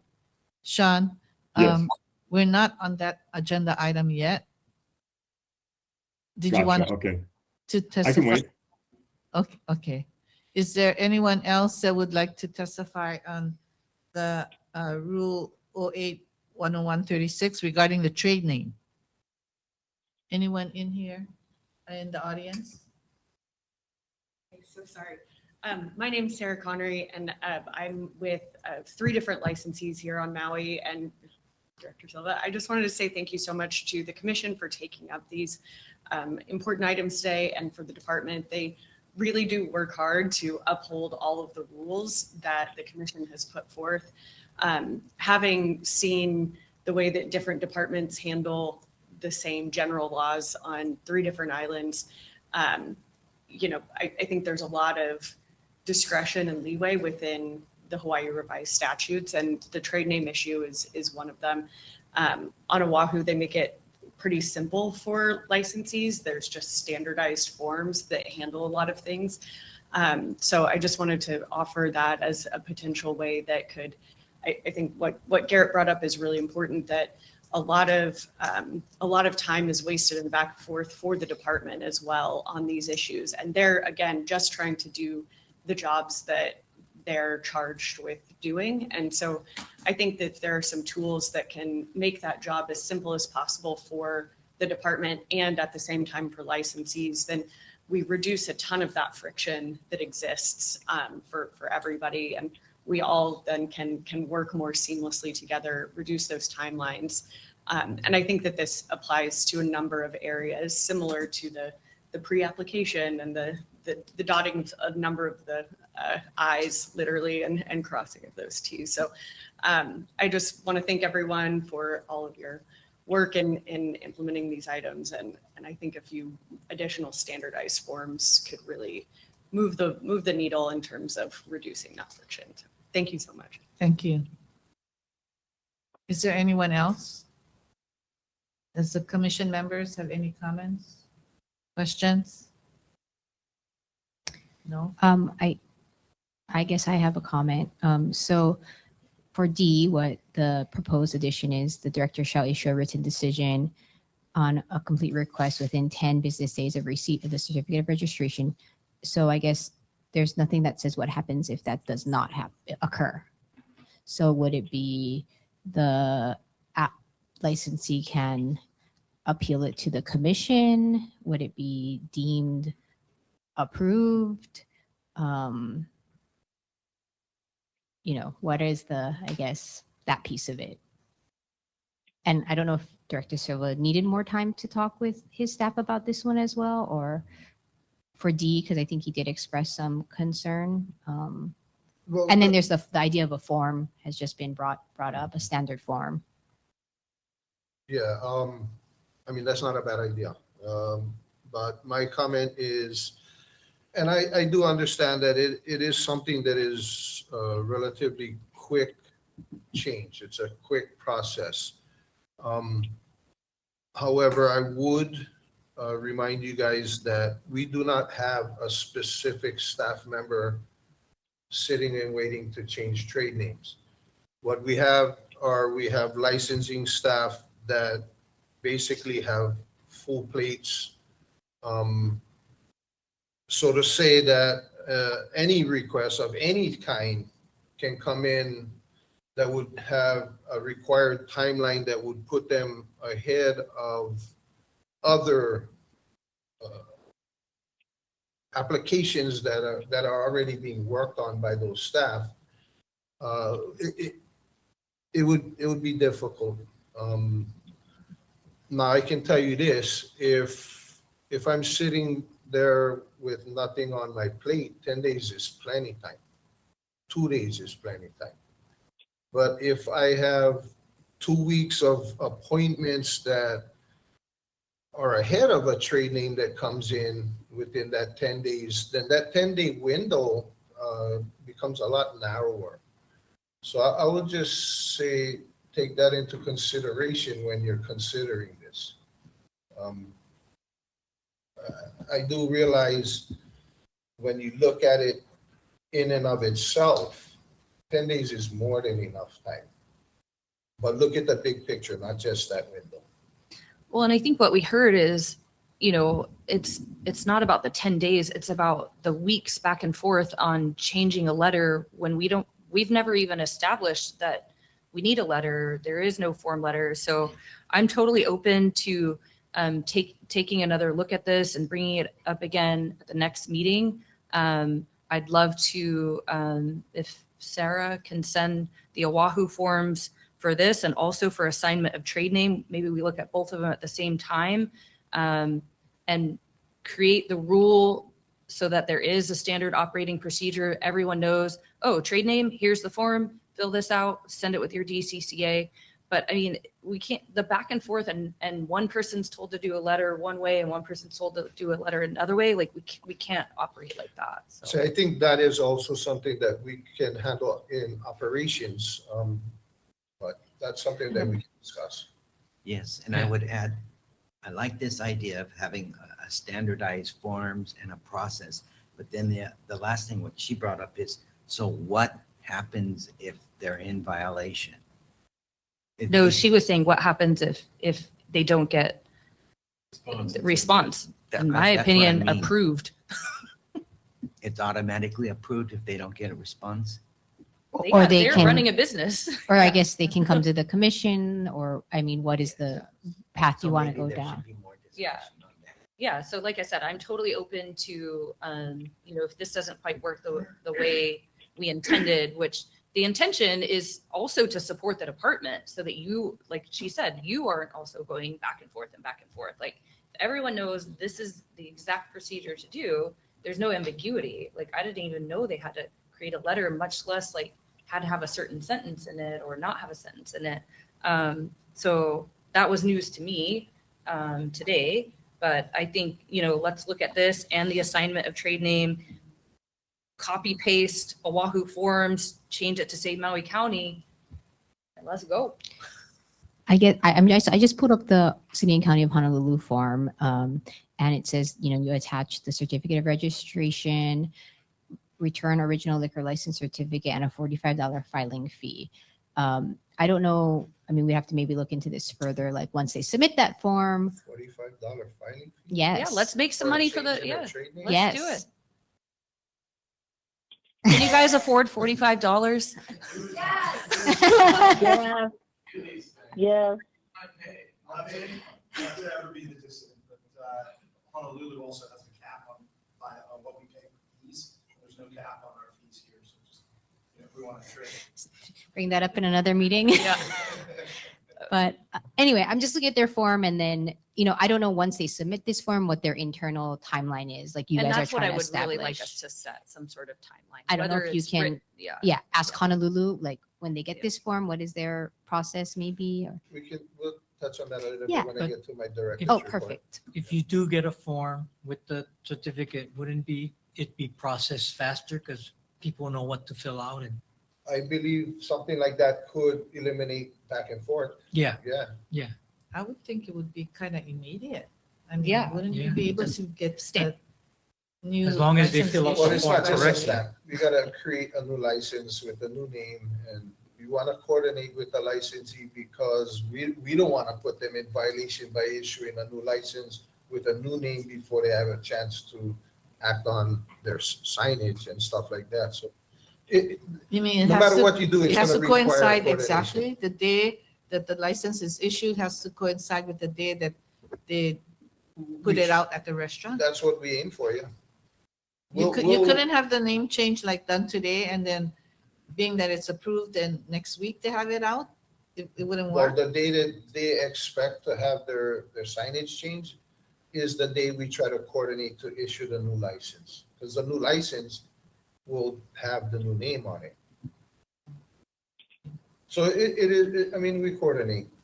And I think that is, But the notice of violation benefit. for something like that is not going to be something that they're going to.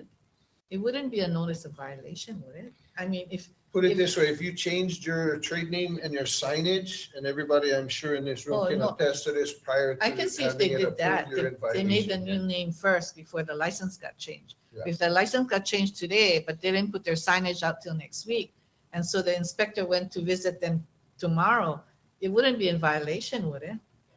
It would. It would. What? Shouldn't be. It depends, it's the result of that violation is what we're actually talking about right now. But yeah, of course, I'm not gonna, I mean, our guys are gonna issue a notice of violation for a violation. It's the result of that notice of violation is what we're actually talking about right now. Because that would come to me. I think there were some questions for you here. I just want to say there are two things there that I just wanted to comment on in terms of like. Maybe if you can come to, Yeah, for please those step- listening step to the mic. online. Sorry about that. In terms of what the penalty would be if the timeline isn't hit for the 10-day response. I would just propose that maybe we say the licensee wouldn't be held in violation if the department failed to respond within the 10 days and the application for trade name were submitted, because at that point, the licensee has done everything that they can. And then I think that the issue that Lane brought up there is truly one of the practical issues that makes this extremely difficult on the ground, the trade name issue. We had one come up, I don't know, a year or two ago. We opened Ulu Kitchen, and on our signage, we wrote Ulu Kitchen by Merriman. And then the inspector came by and said, hey, your trade name is Ulu Kitchen, not Ulu Kitchen by Merriman, and in the little tiny words under it. And so then that was, a violation that we then had to come to change for. And we understand that, but, there are sometimes when, you may portray your name slightly different, maybe Maui Brew Co. instead of Maui Brewing Company, or, I have no idea if that's correct, but, there may be times when as a business, you're not misleading a guest, you're not misrepresenting yourself to the public, you're not changing, your core business in any way, but it would be great if we could have some kind of common sense on kind of the application of these things. We had an issue where we had to try to coordinate a signage installer on a specific day, which is very, very challenging to do. And so there are just some of these things where I think that the common sense application of putting them into practice, and some of that would be really, really helpful for licensees as well. I mean, sometimes these violations you get that aren't followed through. I mean, you don't have to pay a fine or anything like that. Correct. It's just a notice that we're paying attention to you. Please make it correct. Yeah. And you have to understand that a lot of these violation forms that you get from the inspectors are just to let you know what's going on. Yes. You're not getting fined for that. Yeah, and we do understand that. I think the challenge just comes in that, with anything with the liquor department, there is always the threat that your license could be revoked, and that is our livelihood and our business. And, we hope and trust that that's not going to happen for something like this, but we hope so too. We're all very conscientious licensees trying to do the right thing and be, acting in accordance with what we're asked to do by the department. Yeah, Thank you. Thank you. We try to have a common sense approach. to Well, it and as I would well. hope that enforcement's not getting an alert, like, oh, their sign guy's sick. No, Go down there. That's what I was gonna ask. Like, go down there and give them a violation. Specifically looking for the name change because they know ahead of time. Is that what the enforcement? No. No. They'll check every time they go out to check the signage to make sure that the name is correct. On every visit to the establishment. They're supposed to be, yeah. There are certain things that they're instructed to check on every visit. No? I don't know that I would say that they're instructed to check on, but there are certain things that in the course of their training that they become aware of to pay attention to, yes. Normally, I'm sorry. Yeah, normally with enforcement, because it was there for so long, license posted, DUI poster posted, and somebody in control with a card. Yeah. That's the first three things we do.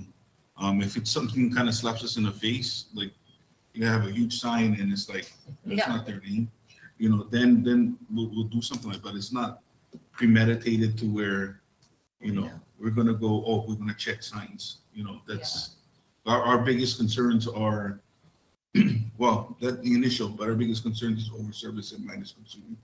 So Here. That's what we should all be working on. And Ulu Kitchen, really big and real small under by Merriman's, to me is nuts that they would get a violation for that. So looks like I'll stay up really late looking for signage laws to change.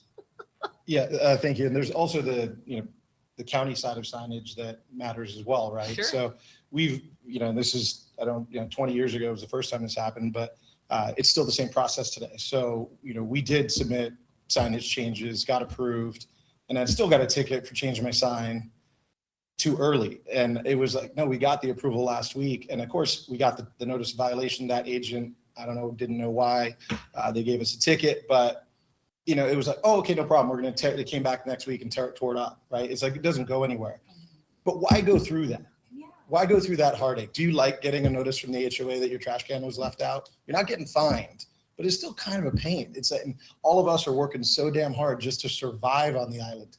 I had this conversation with Senator Mokai a few weeks ago, and we're all trying to survive, right? We used to think about thriving. So imagine what the bureaucracy that's been created here, working in these little boxes to check a box on a trade name, a signage, and the sign guy's got to show up at noon because we got to get it done and wired up before nightfall, because I would say enforcement happens to show up when a change happens in the file. It's just uncanny. So why do we have to go through all of that? Why can't it just be we work together on education over enforcement? And it's not a I gotcha moment. It's a here's how we work together to, again, eliminate over service and service to minors. That is our main charge, responsible service of alcohol. So yeah, it is a problem if it gets approved and you don't change your sign. It's the same problem if you don't get approved and you change your sign. It's that day or else. And so these are the types of processes that don't seem to make any sense, and a business cannot work with them. And when you open that up to, like Sarah and I doing business on multiple islands, now you're working within multiple different rules for the same game. And it's sometimes difficult to keep track of. So for what it's worth, I think we could simplify this process. And again, for the last 21 years we've been here, we've always offered to be part of a forum to help the department in the practical application of these rules. And in some cases, and the director and the deputy director have always, you know, been good with that. But, you know, you had a license, you worked in that world, so you understand, but most of the commission doesn't typically understand the practical application. So we all offer ourselves to be part of the solution. We do not want to be a problem. That's why we're here today. So We appreciate you being Thank here. you. It took me a month to get a sign for a fishing store, so. Chair Natasha Jocelyn has her hand up. Just wanted to make a quick comment on just what everyone's going back and forth about. It seems to me like the commission has some issues with the amount of things they have on their plate, and putting, you know, more timelines out and things out seems to be something that we're worried about. But would it be beneficial to have a grace period after you get your license, instead of having to coordinate with the commission to be on the same day, and allowing the business, you know, a grace period within the dates that they get their license to change their signage, as opposed to having to have it on the exact day? Maybe I can comment to that. I cannot go as far as to say that there is a grace period, but what I can say is that it's not a ticket. It's a, like I've referred to it before, it's a courtesy notification. Where we're letting you know that something isn't how it should have been, and the grace period will happen, like I said, in the result of what comes from that courtesy notification that was issued. And like I said, we try to take a common sense approach to those types of things. You know, if your thing was approved and you didn't change your signage and a notice of violation is issued to you, when that gets to my desk, all of that is taken into consideration. And so I don't know if I'll go as far as to say that that's the grace period, but that's where that would happen. You know, like I said, it's a common sense approach to what is the value of that violation, and sometimes what the intent was behind it. Well, I guess that's the point Garrett was making. Like, why give him that yellow piece of paper in the first place? Like, so I hope that we can figure out, you know, a form in a way that avoids that. Well, in advance. We can find a way, and even through the use of a form, to make that process, you know, more simplified. But at the same time, enforcement is going to do their job. Oh, of course. And to say that, well, because you didn't change your sign when you were supposed to, or whatever the case may be, that they're gonna use discretion to say that, oh, you know what, I'm not gonna issue a notice of violation for this violation that I see. I would not expect that to happen. Well, that's why I think if there was an internal SOP and with backed up by a rule that says, like she's saying, the grace period, and then enforcement's alerted when they're going out, like, hey, this person, is working through changing their sign and has 30 days, and then that's what they're enforcing, not the law that the sign isn't there. Wouldn't that be helpful?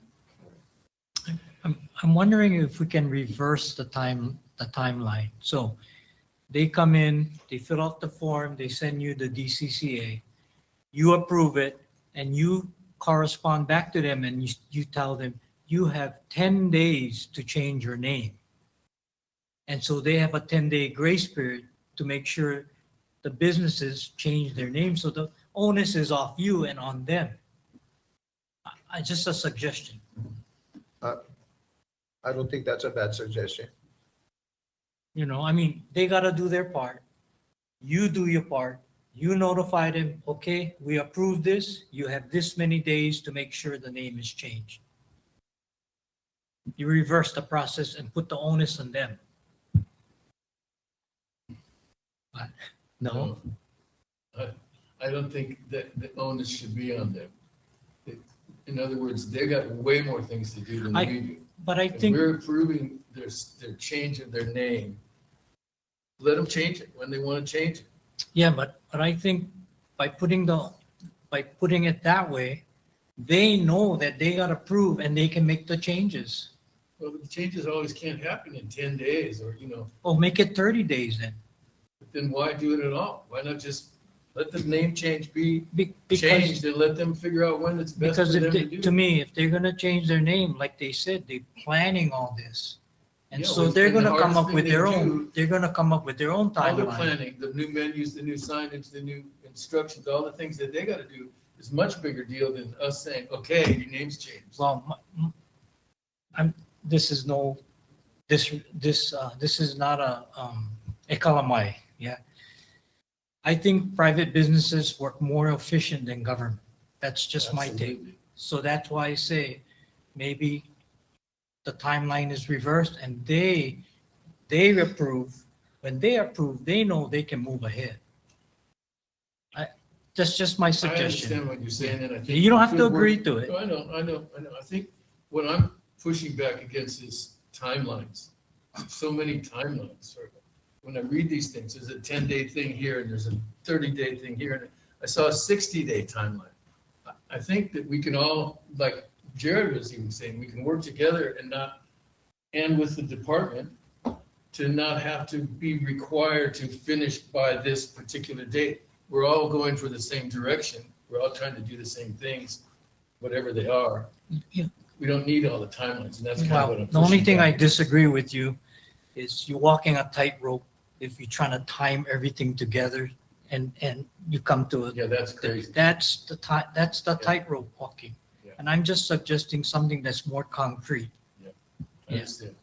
And I'm suggesting timelines because 4.5 years to get a liquor license when you've already got all of your permits and you have your bank account set up, you have all these things done, and it should not take 4.5 years to get it. So these little stepping stones of timelines to me helps a business plan. There's no way, unless you have a lot of investment money, like how are you going to just wait to open your business for 4 years going back and forth? I'm sure that was a special circumstance, but I think that's why I'm like asking for some timelines so that businesses can plan, because you have to write a business plan before you get funding from the bank or from the SBA, but they can't rely because they don't know how long it will take. It could take a month, it could take 5 years. I think what we're trying to do though is streamline the process by what we see before, form letters. Mhm. Having Yeah, things great. more easily understood by the people that are filling out the forms, so that when they get here, we don't have to send it back, and our department doesn't have to send it back and forth. The things that we have to clean up the way it's Yes. being done, the operational stuff. Well, before and I anything's think gonna that change. bringing these rules up is going to help Oh, yeah, force that absolutely. conversation. Talking about this stuff is one, and I'm glad we're doing You're welcome. it. Thank you. Thank you, everyone. Any other comments regarding this proposed rule amendment? Lane, do you want to have more time to work together on this one and look at the forms? Yes. Okay. And again, I'll add that I do believe that this also is something that we can handle in operations. We'll add that to our agenda next month also. Yeah, I would still like the rule change to come back on the agenda with some modifications and including hopefully some streamlined forms. Yeah, the forms and the director with the permission of the commission is the two things that need to happen. Yeah, on behalf of the commission. Yeah. So we'll make a motion. Is Vice Chair willing to work on that, this one as well? Sure. Yeah, so if someone wants to make a motion.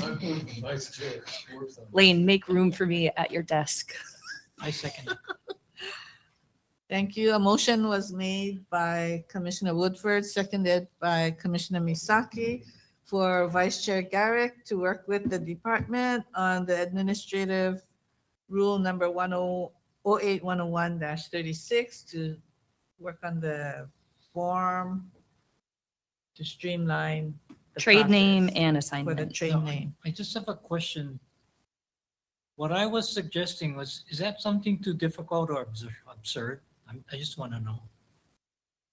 My personal opinion would be that if there was, if the trade name was approved by the department and then the licensee had, up to about 30 days to, get the signage and changed and then use reprinted, I think that would be a reasonable time for the licensees that are doing a big change name, like an assignment. We did that again for the Hulu Kitchen. It was Waikoko to Hulu Kitchen. You want to change that name because that would be, confusing for the public. So that would be reasonable to you guys. Right. So I think, Ma'am, having a step up to the mic to speak so the remote attendees can hear what you're saying. my personal opinion would be that it would be reasonable to have some sort of timeline for the licensees to change the name because I think it is important in some situations that there is some, we do need to actually go on and get those name changes done and make sure that those are happening. But I think 30 days should be a pretty good window for people to schedule the sign guy to come in.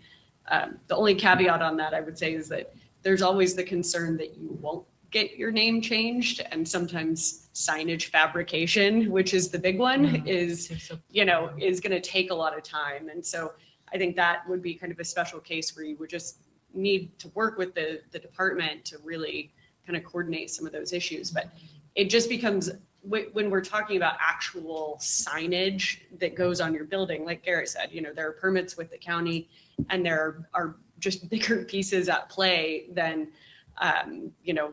printing a new menu, which, can happen overnight. So it can be a little bit of a nuanced issue, but I think putting a 30-day timeline to give licensees that grace period to shift over would be helpful. And then just working with the That department. would be once you got your change name approved, right? Right. Yeah, that would be mostly reasonable. Isn't it more important to you to do that than it is to us to give you a limit of time? In other words, you're going to be working on it even before you get it approved. Once you get it approved, you want to make the change more than we do. Yes, generally, yes. The tough one is just when it's kind of the tail wagging the dog, which there are hypotheticals where, real life scenarios where that can happen. And again, like we had temporary signage up anyway, and so we weren't having to go back and get a whole new $60,000 sign, fabricated and installed, which literally takes months to do in Hawaii. And so, we were able to do that at a, $4,000 and 2-week cost, but there is some cost and some, back and forth that's required for some of these things and just timelines that are out of the licensee's control. I guess for me, it's like, if you're able to change your name with the state of Hawaii, why wouldn't we approve the trade name? Well, that was going to be my comment is, we're not going to not approve. As long, if you have what you need, it's not our purview to deny it. Yeah. It's just like an admin Yeah. thing on our side and printing them the new license. Yeah, So, we're not yeah, but gonna because I'm hearing deny what it. she's saying is like, oh my gosh, if it didn't get approved and I spent $20,000 on signs, like. Yeah. But yeah, it's But not if the the state is department's approving purview it, to then, deny Okay. a change in a trade name as long as you have what you need to change that trade name. I think, yeah, and then, in that regard, maybe calling it a notice of trade name change rather than like a request for approval of trade name change or something could just, some of those little signals that kind of help all of us be like, oh, right, this isn't necessarily a major enforcement issue, or, this is a communication issue, because I think, I don't think the department wants us to be scared of them, and we don't want to be scared of the department. And the more clarity that we can create, and the more, just easy, clear forms that we can create for all of these things, I think will help everyone. I love that. I wrote down notice of trading. That's good. Perfect. Wonderful. Thanks. Thank you. Okay, so a motion was made. I will take a roll call vote. All those in favor, aye. Those that oppose, nay. Vice Chair Garrett. Aye. Commissioner Misaki. Aye. Commissioner Woodford. Aye. Commissioner Dudois. Aye. Commissioner Silva. Aye. Commissioner Westphal. Aye. And the chair votes aye. Motion passes. And we'll move on to the next amendment. This is This is a big one. 08-101-98 regarding the extension of licensed premise, and 08-101-27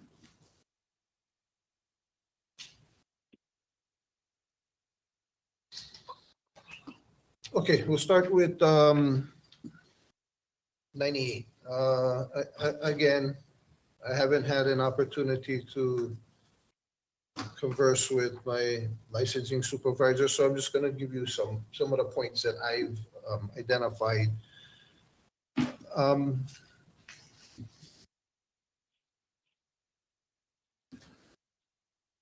To be honest with you, the only issue that I see has to do with when we're talking about reductions and extensions.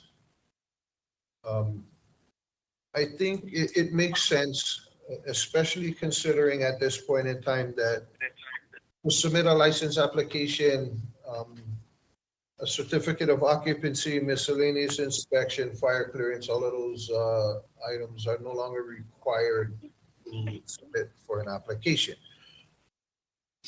That doesn't mean that the applicant or the licensee doesn't need to obtain those clearances or those documents. It only means that the department does not require those.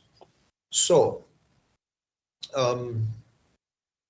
I don't have any problem with modifications that happen within the licensed premises, in the kitchen. The only thing that the department needs to be aware of when it comes to a floor plan are entries, exits, aisleways, liquor storage areas, and service areas. Any fixed structures, walls, rooms. That's what's important to the department.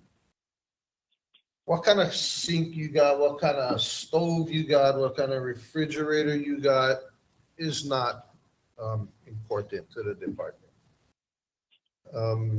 Your rollaway table that's in your kitchen is not important to the department. So I don't object to those changes. What I look at it, and some of this is based on some of the testimony, written testimony that we received, is it almost looks like there's a little bit of confusion towards what we're really talking about. I noticed in some of the written testimony, there's references to tents.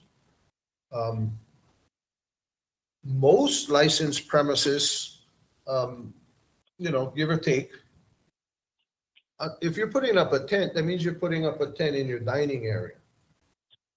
Because if not, then what I assume to be the reason that a tent would be mentioned is because it's outside area that may not be part of your licensed premises. In order to extend your premises to include an area that is not part of your premises, there are requirements that you need to meet. One of which is first and foremost the most important, is permission to be on that area that you're extending into, even if you own the property. We would still need a request, a permit that would be issued for those types of functions, for events. Some places, have areas outside that is part of their licensed premises that you could put up a tent and stuff like that, which is fine. Yeah. It's but those areas not that fine extend right now, though, off right? of. I'm sorry? That's not fine right now. Though. No. Correct. So that's why Matter we of fact, put that none in of here. this Yeah. is fine right now. Yeah. But that's just my. Sure. Yeah. If input it's their to licensed this. premises already, then yeah. Okay. Because whatever other clearances needs to be obtained, They have to. we don't need. Yeah. Okay. So just to clarify, when we're discussing extension of premises, reduction of premises, those still need to be addressed by the department by virtue of a permit. Portable or temporary bars, temporary service areas, we've already put in effect, there's a permit. Okay, now in the past, and I'm sure everybody can attest to this, is you had to identify exactly where every portable bar was going to be. I remember, I'm not going to name names again, but a particular hotel that came up out on the west side submitted their permit request for portable bars and was something like 120 portable bars in like showers and everywhere. Anyway, the process now is you submit a permit request for the use of portable bars. You don't have to designate where they are because you already know we have rules that say you cannot block your entries and exits and aisleways. Very similar to your dance floors and your music and entertainment areas. So you're just basically submitting a permit request telling us that we are going to utilize portable bars within our licensed premises, and you put them where you want. You don't have to designate it on your floor plan. Now, the for those permits is so that we can issue a permit that basically states the conditions of use for the licensee's benefit so that they know exactly how and what can be done from these portable bars to not be in violation. And that's really the only purpose for that permit at this point, is so that the department can issue in writing what can and cannot be done out of these portable bars. So with that being said, I would like an opportunity to discuss this with my licensing supervisor. However, that's my opinion toward as far as this is concerned. My only concern would be is how we address the reductions and the extensions of premises. We can get to that, but I just want to make sure that we're all on the same page because we talked at length about this. You do not need a permit to dance. I mean, I watched the Footloose video after we changed that. You do. You need a permit for music and entertainment area. You don't have to designate your area. We deleted dancing from that law. However, there's, and this is something that we've got to look at because there is still a requirement in the rules that your dance floor has to be a minimum of 100 square feet. You don't have to tell us where it is, but it does have to be clearly defined. The same as a music and entertainment area needs to be clearly defined. Okay, Because well, we it's a better bring that back up non-consumption area. because I thought that we completely deleted that from that. We do law. need to look at that again because dance floors and music and entertainment areas are non-consumption areas. That's why We only put the musician on there and that they don't have to tell you where it's going to be. It has to be clearly defined. Right. But we deleted dancing as needing to be clearly defined. We all talked about sitting at your table and dancing and not getting a violation. We gotta go take another look at that. I've been dancing every night, Where? everywhere. we'll Christy, take- can you we do pull need that to up? take another Because, look I at mean, that was the whole thing. We like deleted the word dancing from that rule. So, I mean, Lane, do you know what rule that is I'm offhand? gonna have to I'll go pull it up. research. I'll go look it up. oh my gosh, our work is never going to be done here.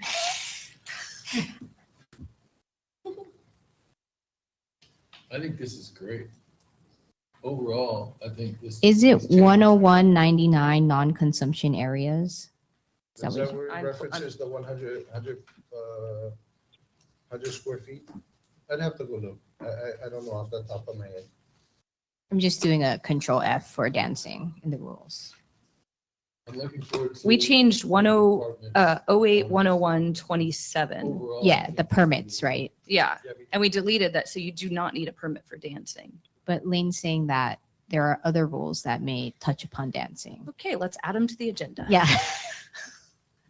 Dancing for all. So, What is it? 101? 10199 is the non-consumption areas, Okay, thank you. but there might be others. We'd have to do a, Oh, gosh. So I believe we addressed them all in the comprehensive. So if we ever get to that, I think I'm ready. we'll really make some progress. But every time we nickel and dime it, it pushes it back. You know, that's, I'm just saying.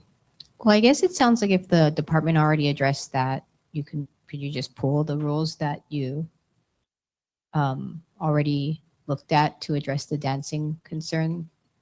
I mean, if that's what the commission wants to do. Sounds like Commissioner Garrick wants to do it. I don't know about the rest of you all.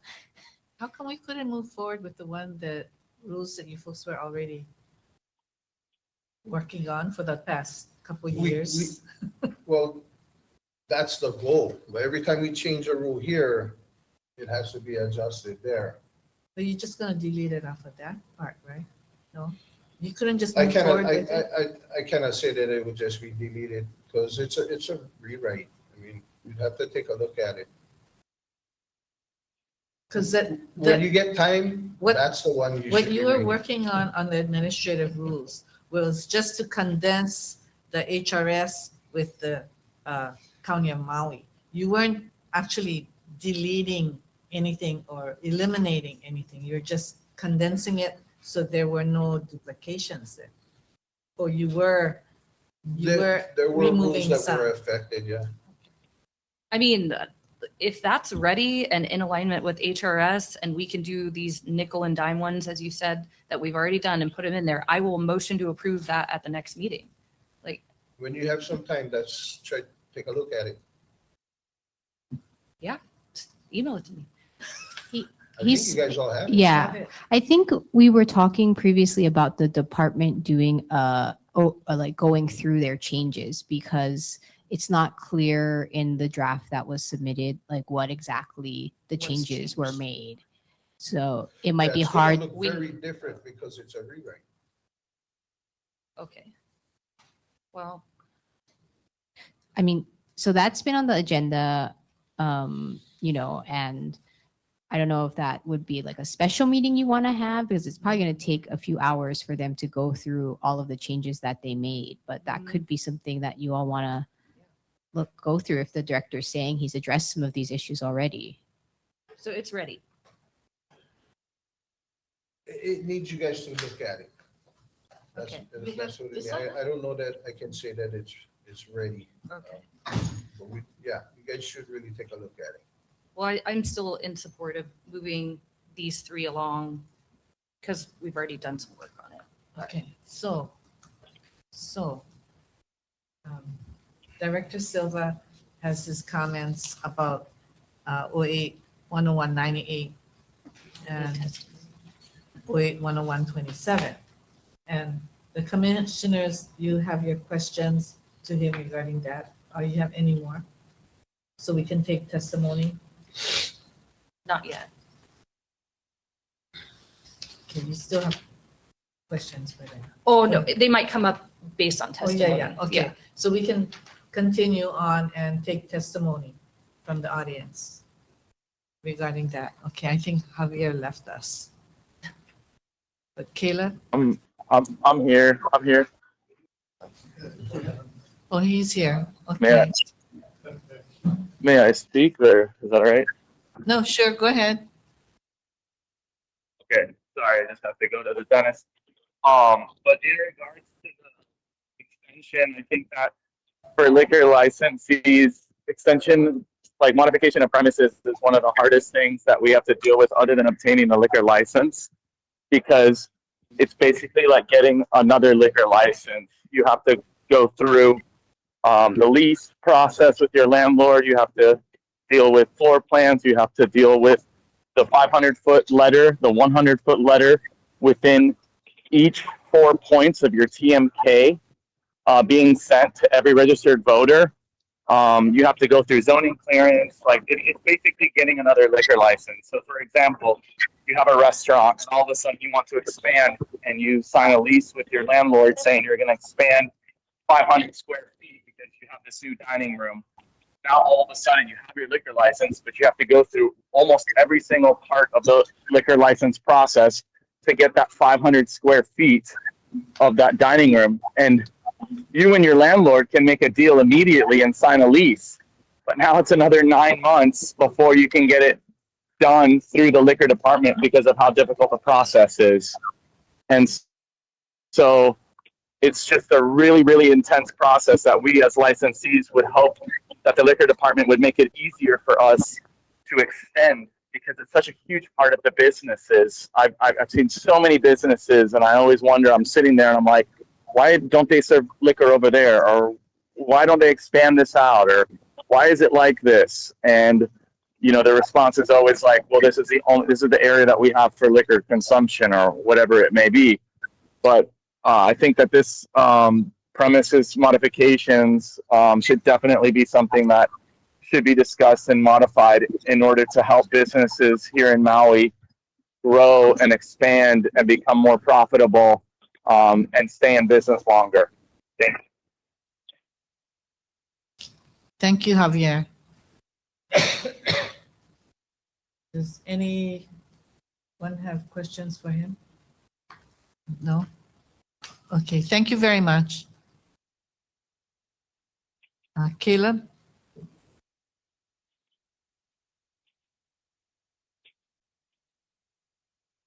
Hello again. One specific example is when we had Cocoa Deck. I think it was actually when we had Decline at the time. There was one area of the lanai that wasn't permitted, and we got it extended and did all the things, did all the paperwork, and it was great. But in regards to the floor plan specifically, when you guys came to the inspection, the restrooms in the original application that were filed with the original owners that we purchased from weren't labeled as men's and women's. And we, in our application, labeled them as men's and women's. And our application was denied because of that, because the bathrooms were designated based on their gender. So we had to resubmit a whole floor plan and restart that part of the process. And from us as a licensee, from the liquor perspective, how does that make sense? I understand if it's an alcohol area or something like that, but this was just a gender of a bathroom. So I think that's kind of what we're talking about today, right? Do you guys even want to have to mess with that, right? I mean, thank you. We'll discuss that on the next one. Okay, cool. That's all. Thank you. Any questions? Director Silva, do you No, have anything? that's really the comment I wanted to make, is that rule is coming up next after this one. So stick around. Okay. Hello again. Garrett. Thank you for the opportunity again. You're going to hear the same theme from me. I don't see why a modification permit is necessary unless it impacts fire, building, safety, or other codes within the county. Understanding the reduction and modification for service areas, that should be a very simple process. It shouldn't have to be the whole TMK 100, 500, mailing out letters, all of the things that go with that. One option could be that you submit a current floor plan at the time of renewal every year, so everybody's on the same page. This is the floor plan for this year. Hasn't materially changed. I would applaud the department for its processes improving in this area, because I myself have had permits rejected over a plant not being shown, the right plant being showed on a plan, or missing the topographical slope lines in our garden to understand that it went down or up, which also are not required by code. So some of those would be remedied operationally through SOPs. I know that we've been talking about for years now. So if we had that process clearly laid out, I think it would be much more smooth for us to even apply for this. But again, outside of a fire safety building permit or otherwise, I don't know why we need to be constantly working within these small boxes to create more volumes of work for us to check more boxes, because it leaves more opportunity for potential violation, misunderstanding, rough relationships and such. So again, I go back to the education over enforcement. Let's try to simplify this process. I think even today, we have these boxes that are broken, but we're trying to fix them with new boxes when the box should just go away. I mean, it's an exercise in absolute inefficiency. So Mr. Misaki correctly stated, private business runs far better than government. If we were stuck in that type of a circular discussion, we would not be moving forward as an economy. So I think this is where us being involved in this comprehensive rewrite, us being involved in, hey, here's the new rule, this should fix it, right? Well, maybe ask the people that it impacts before it becomes a rule, because then all we have to do is come back and say, no, that doesn't work because. So again, working together, but on this issue in particular, like I said, save for very limited cases, I think the fire building and safety codes are what should trigger a modification. Sorry, you got like 35. Thank you, ma'am. So Garrett, the proposed rules as they're written and published, are these the ones you're commenting on? Is this the right steps to take? Are we moving in the right direction in your opinion? So definitely moving in the right direction. My notes were that adjacent and connected to is unclear. It allows an agent too much discretion to deny or delay, because if you're an outdoor space and you're adding more outdoor space or another building, that outdoor space is your adjacent to or connected to, right? But that's not clear. Because it's not clear, and I think this will come up in comprehensive rule changes, just because it doesn't say you can or can't doesn't mean you can. That is the age-old rule here. So it has to be specified so detailed. So this again is an area where it's open to too much discretion, absent an SOP that's very clear. Agents reading leases and all of a sudden are real estate attorneys to determine what is exclusive use and control. These are the types of things that impact our licensing on a day-to-day basis. And delay for getting to that filing point. And say with all of these, we can all attest, once you're in, you're like, okay, the fight's over. It's going to go through now. But you've spent years getting to that point in some cases. And so it's the pre-work, not so much the post-accepted filing. And my other note was that I think reviews for something like this, absent a need for a building permit or safety or fire code change, that the review shouldn't take more than 7 days. I mean, if it's, we're opening this new door, or we put this new window, or, mainly it's egresses, I think is the primary issue, which should be solved by a fire code trigger, because you can't move entrances and exits without fire code approval. So why do we all have to approve everything, right? Fire code said it's good, we're good. So, thank you. Thank you. Thank you. Any other comments from the commissioner? Yes, Sean online would like Yes, to provide. Sean. Yeah. Hi, Sean from Cool Cats, Captain Jackson Dollies. Sorry about earlier, I came in late and didn't realize where we were. But I definitely support this rule change. When we were rebuilding Cool Cats and Captain Jacks both, there was multiple times when I ran into issues with my kitchen and where a sink was, where a refrigerator was. And one of the biggest issues was different people within the department reading the rules a different way. One person says, this is fine, okay, your fridge is fine here, don't worry about marking these things, but mark these things. Then it goes forward and it gets kicked back to me because they said, oh no, I want to see every grill, every refrigerator, every sink. So I won't go into this because I know Lane said he already approved, he's already happy with this. So I just want to really say how important it is that that does get changed. I remember when Lane and Garrett were in the Lahaina office, and if I had to come in with a floor plan change, I would take my floor plan, I would highlight with a highlighter the consumption area and designate that to be what it was. They took it. Within 10 days, they returned it to me with, hey, you know what, this looks great, or I need you to change this thing right here. And a lot of times we did that change right over the counter. I don't know how we're 20 years down the road and so less efficient than we were 20 years ago.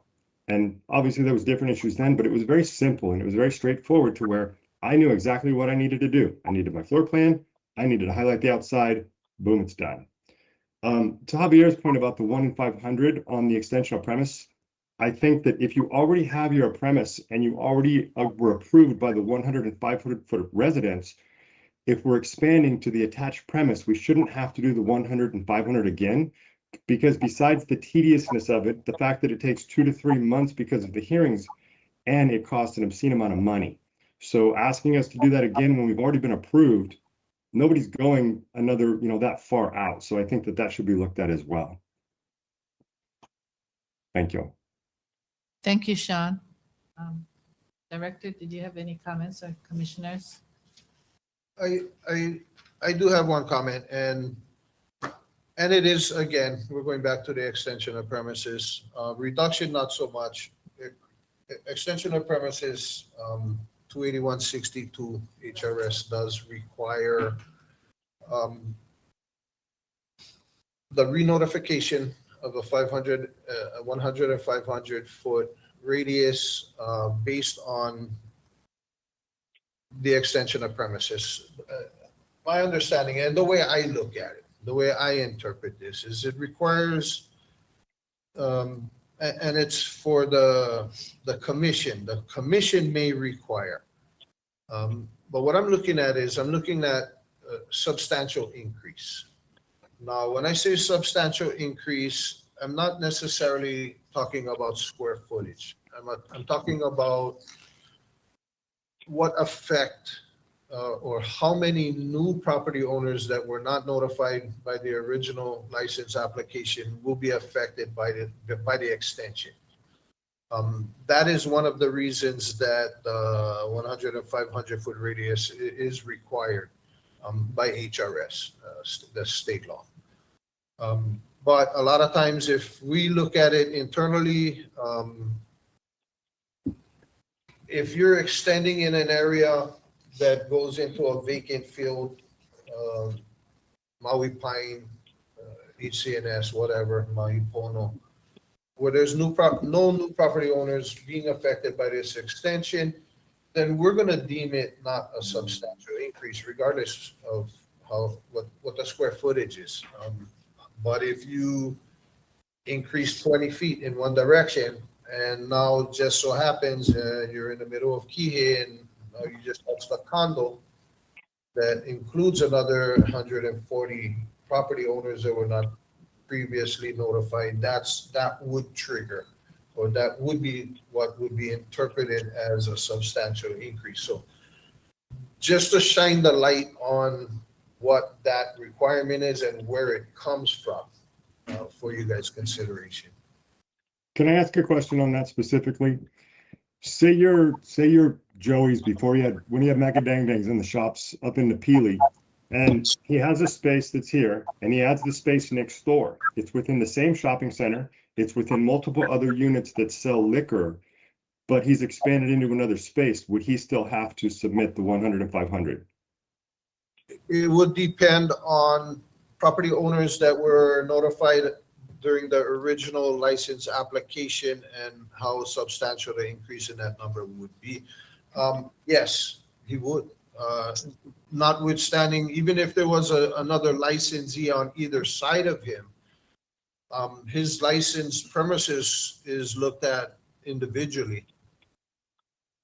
And that's where I see that to be, in my opinion, tedious and unnecessary, because he hasn't moved outside of the shopping center. So if it's within that shopping center and he's already okay there, I don't understand why you would have to have that additional cost and expense to do that when he's not really going outside. It's right next door. So what that would trigger is, it would trigger the department to forward that permit application or that request for that extension to the commission for their consideration. But That's fair. that's HRS, so that's a different body. Well, wait, I'm looking at the HRS 28162. 62. And it says the Liquor Commission may, in its discretion, Yes. require hearings and the notice requirements. But then our admin rule, Maui admin rule, 10146 has a reduction or increase in area of licensed premises. And I think that's where it adds the licensee shall be subject to notice requirements whenever there is a substantial increase of the licensed premises. So that's in our admin rules. But that's in your discretion, Commission, to change that admin rule, because it says you may require it. It's not that you need to require it, but so the state law says you may require it. The Maui admin rule says that if there is a substantial increase, it is required. Oh, yeah. I think we need to align with the state rule. But that's when it would be brought before you. Like I said, it all depends. If there's no effect to the neighborhood, it wouldn't be brought before you.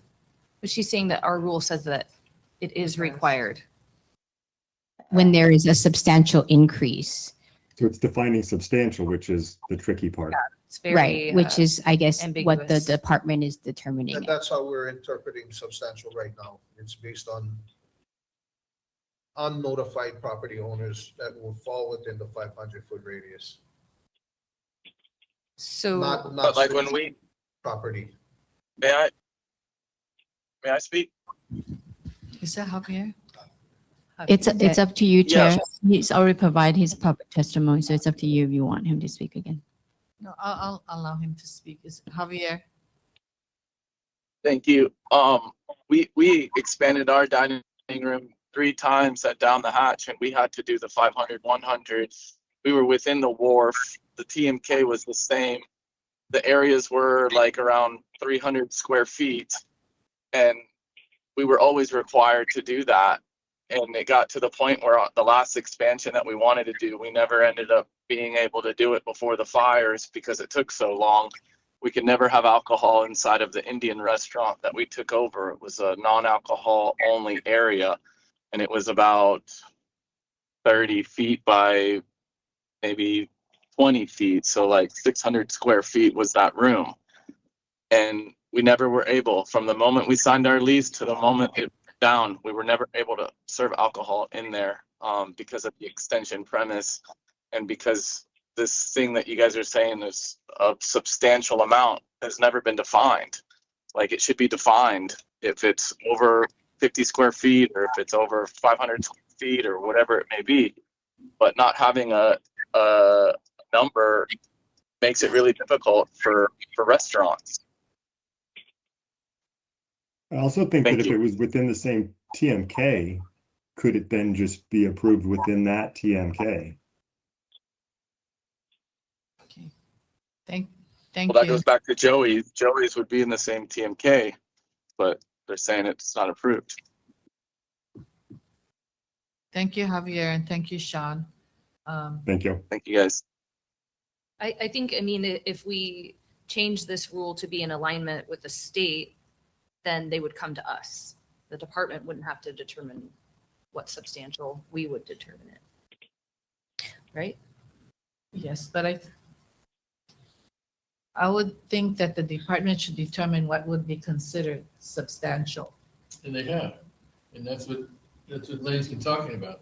If it affects a bunch more people that are going to be in that circle, then they'll have to do it. If it doesn't affect people, other new people, they won't have to. No, yeah, I understand that Lane mentioned that if it doesn't affect any more individuals that were not there before, yes.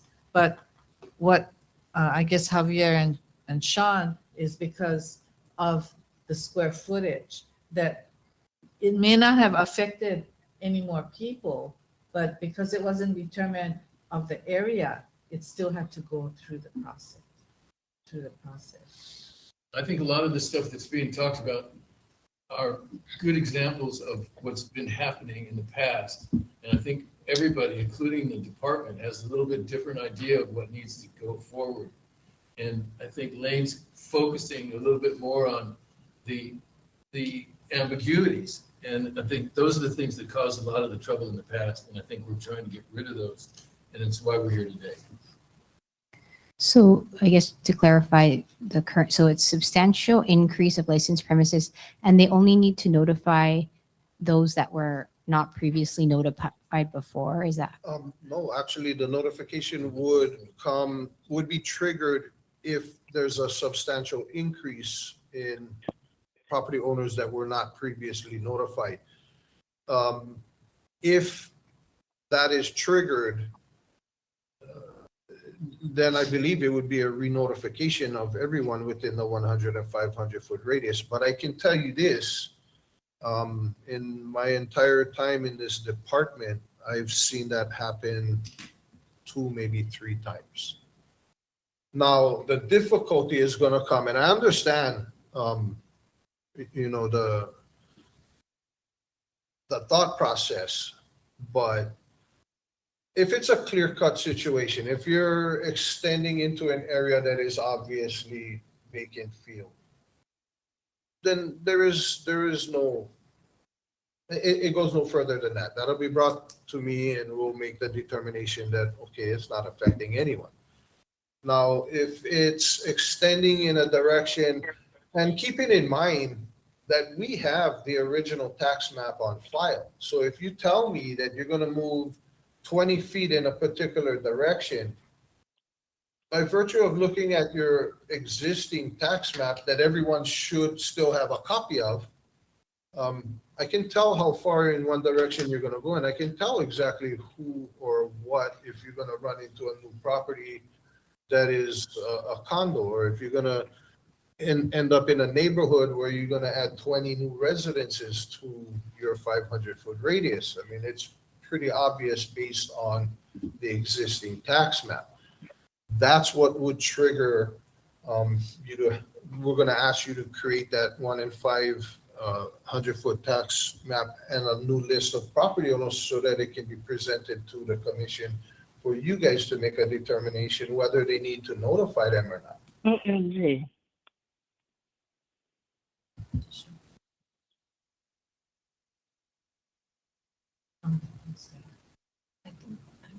Right on.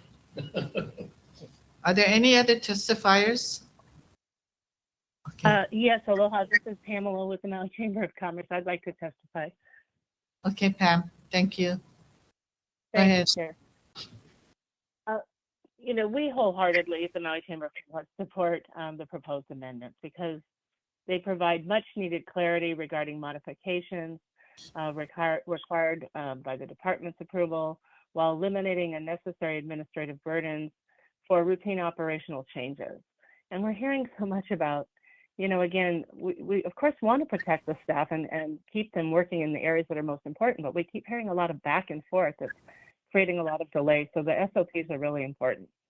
In the meantime, while by focusing on the review on modifications that directly affect liquor service and public safety, this proposal creates a more efficient and predictable process for businesses without, you know, by, you know, helping them without reducing regulatory oversight. So we're still trying to protect what we're protecting, although we're hearing examples of people in a TNK and in a commercial space where, yes, we have to relook at this, yet those who might have not been notified before certainly knew when they moved into those locations that you had these commercial spaces and these types of activities. So I find that, you know, our situations are pretty extreme, and I think that we need to clearly look at these. Businesses need flexibility because they have to make changes in their general layout and temporary options to account for weather, events, special requests. This kind of flexibility was also really critical during COVID-19, and we allowed many changes. We allowed them, you know, during a temporary time, but we saw that it worked and it can work. So we really want to look at more flexibility, allowing licensees to focus on their business operations while remaining compliant with liquor laws. And I do like aligning more with the state law, because when we tried to change the state law, they said Maui is different from every other county and it works everywhere else. So they weren't interested in changing the state law. So the addition of a formal written determinant process also gives licensees confidence when questions arise, helping to avoid inadvertent violations and project delays, working with them in concert. I still don't understand why everything has to be in person, but we need to find ways to streamline the effort for both the licensees and the staff within the liquor department. We believe these proposed amendments create a more practical, business-friendly regulatory environment that supports businesses, licensees, operational You have like efficiency. 5 more seconds. Thank you, mahalo. And the department and economic growth and stability throughout Maui County. And as we make these changes, more fees will actually come into the liquor department and support more staffing while providing more efficiency. So mahalo for the opportunity to speak to you today. Thank you, Pam. Thank you. Thank you. Mahalo. Again, Christina? Good morning, although we're almost at afternoon. My name is Christina Shank, testifying on behalf of Merriman's Kapalua. Merriman's Kapalua has been in business for 18 years. For the last year, we've been working with the department to update our floor plan. The liquor control officer we've been working with has been very responsive and professional. That said, the process has required months of back and forth with successive rounds of revisions. We've spent $6,500 so far on a draftsman, with more fees expected since we are not yet done with the process. The challenge for operators is that there's very little written guidance for what should be on a floor plan. In March of this year, the department posted a checklist for new applications that mentions floor plans, which we appreciate, but it illustrates the problem. It asks operators to depict all permanent structural elements and built-in components, etc., without defining what built-in or etc. means. Is a bus station bolted down for one season built in? What about a temporary tent for an event? Because the department has discretion here, operators are left guessing. The checklist also doesn't address modifications after a business is already licensed. The proposed changes to 08-101-98 and 08-101-27 would eliminate much of this uncertainty by focusing approval requirements on what actually matters: areas where liquor is sold or served, and entrances or walkways that affect how people move through the premises. Over time, all operators accumulate changes on the ground. Businesses need flexibility with their floor plans to effectively function. When updating the floor plan is difficult, expensive, and time-consuming, the natural response is to put it off. And that is exactly how a responsible operator ends up out of compliance without ever meaning to be. The department's role is to regulate the sale and service of alcohol, not to duplicate functions that the building and planning departments already perform. That overlap creates friction for operators without any real benefit to public safety. The written determination provision in subsection D is also meaningful. It requires the director to respond within 30 days when a licensee asks whether a change needs approval, so operators can plan with certainty instead of guessing. Merriman's wants to be a constructive partner in this work, and we're grateful for the opportunity to share our experience. Sorry to interrupt. You have 45 more seconds. Thanks for your time and for taking on this reform. Thank you. Can you talk about what changes you were asked to make to the floor plan? Like, you had a draftsman create the floor plan and you sent it, and then what things did you have to change? So I mean, we were told in the process that we had to change the big things, like some of the way the plans were labeled, and then eventually we'd get to the little things. And so the latest round took place at the end of June. 3 employees from the department came out to the restaurant and met with one of our managers, and they walked through the space, and they had our manager take notes of what needed to be changed. And so it's a whole bunch of things, like upstairs, we need to add bathroom sinks to the plan. In the bar, we need to include the bus station, remove the reefers, include an ice well, remove a bar overhang. In the dining room, we have to define our accordion doors better. We can remove wine racks if we want. The service station should include a permanent table. It should also include the espresso, coffee, water, and sink. We can leave out the shelves. In the kitchen, we need to include all hotline equipment and label each one of them: fryer, grill, oven. The sinks should all have the same icon throughout the floor plan, or we need a legend to distinguish different types. Pastry area, keep the sink and table. The rest can be clear. Pantry, keep the grill fry. Anyway, you get the point, right? So the kitchen equipment, are those on casters or they're drilled into the ground? They're on casters. They're movable. So those are okay. So we should have no need to know where their kitchen stuff is. Okay, I just wanted to make sure that. That's why I'm not objecting to this. Mahalo for your Thank you, kokua. Director. Oh, good. I only have to have 2 dates with Lane. Thank you. Thank you very much. Are there any other testifiers? No? Okay. Commission members and director, do you have any questions, comments? I think Garrett had brought up some of the language in here that was confusing. Garrett, do you have proposed how we should change those 2 words? Well, I think it goes back to like what's considered permanent, what needs to be on there. So the adjacent to, I think it was adjacent to or connected to was just, what is a connection? You can, and because we've seen this, and I don't mean to get too granular, but, is it connected by a wall, a structure? Is it connected by a water line? Is it connected by, road, right, all of these things. So I think just being clear, because again, it leaves the inspector, the license agent up to their own determination of what needs to be on a floor plan, what doesn't need to be on a floor plan. I can comment to that. Connected and adjacent. I'll give you an example. Golf course. Okay.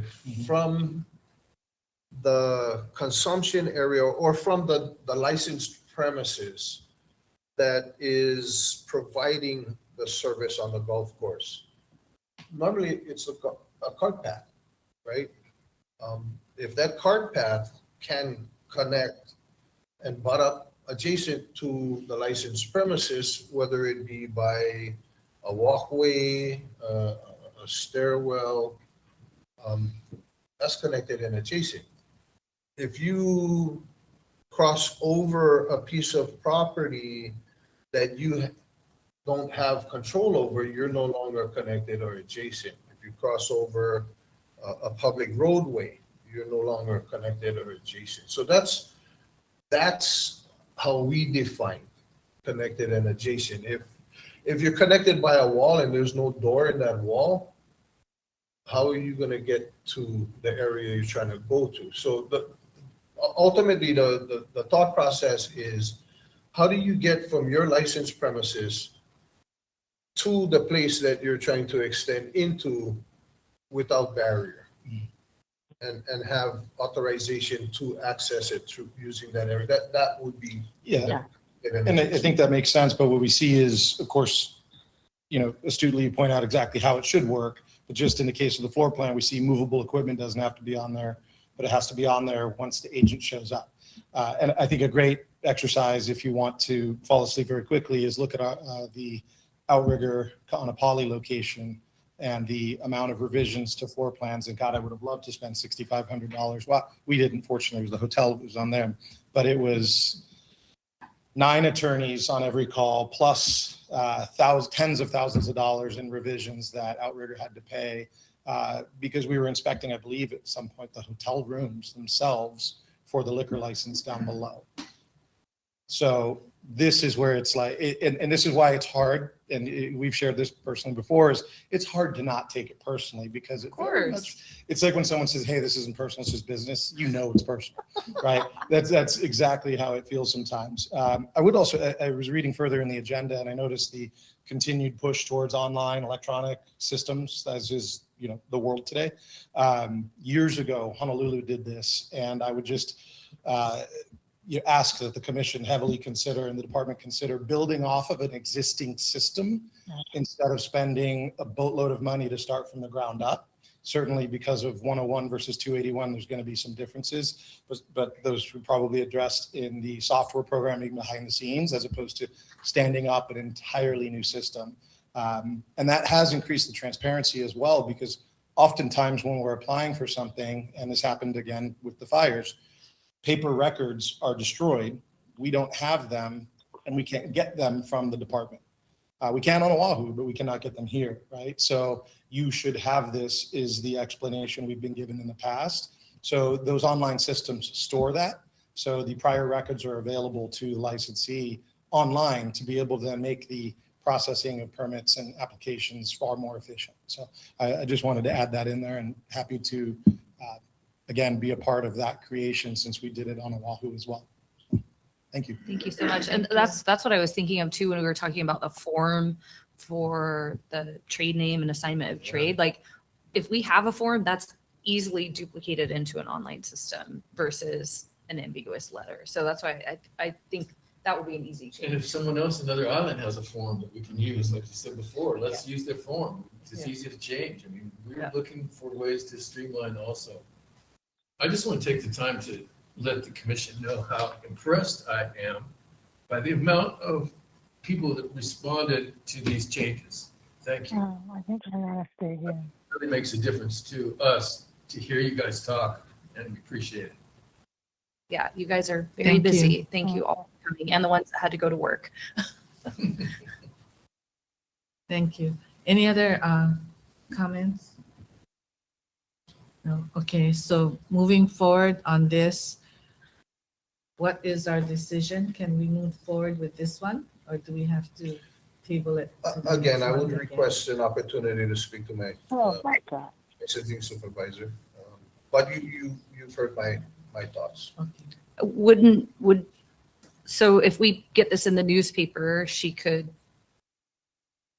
We can make comments at the At the- public at the as hearing. well, Sure. Well, I guess it ideally what gets posted in the newspaper is the rule that we want to go with, and there can be changes made at the public hearing, but if the department, if you want to give them the chance to review and they're going to have substantial changes, then we're going to have to probably redo the publication. And we don't want to do that because it just delays the time. And just to clarify, Tambra, more than likely, she's who you're going to be working with on these. I'm going to, basically, I've given you, and I'm giving her my thoughts on these, but you're going to be working with Carrie as far as how we're going to mesh and work through the language and the process. I guess my of question course is, I'll you be said you were in involved, full but- support of this one, so why wouldn't we Yes. just get one done? I am in full support. I just want to make sure that we're not losing anything in regards to the reduction of premises or extension of premises. But again, I'd like to give my licensing supervisor an opportunity to weigh in. I don't know that it's going to change very much from my opinion, but I would like to give her an opportunity to weigh in. Excuse me, even before, like, say they are in agreement with it, before it can be published, Corp Counsel would have to review the verbiage that has been written before it can also be published, right? Yes, I mean, I've reviewed it. So it would be okay the way it is, you mean? Looking at it, if the department is in agreement? Yeah, the only thing I was concerned about was that other kind of related public notice piece. I don't know if that needs to be looked at as well. For the modification of premises. So I think the language. 28162. That state law, is that what you mean? 46.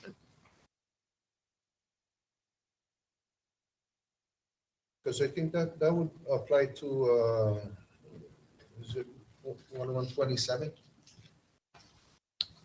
And 28162. 28162, and then the rule that kind of tracks that is 10146. which that has the substantial increase. Right. And then, need to go back and look at this modification. And so are you kind of defining substantial increase in A?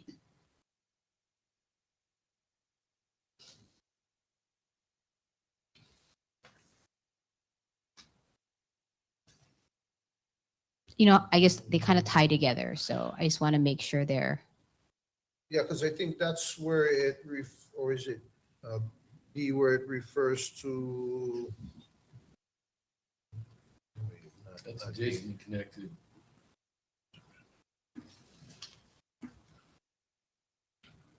Christy, are we able to? Oh yeah, I think it's A1. Or can we just put them all in one rule,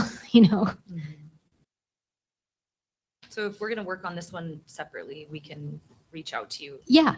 In advance. Yes. Because now it's like going to be delayed. Well, I don't know when Carrie's going to be available to meet.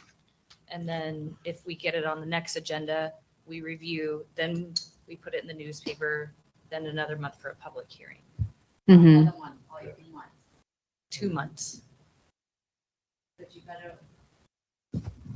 Public hearing needs to be posted 45 days before the hearing. No, 30 days, right?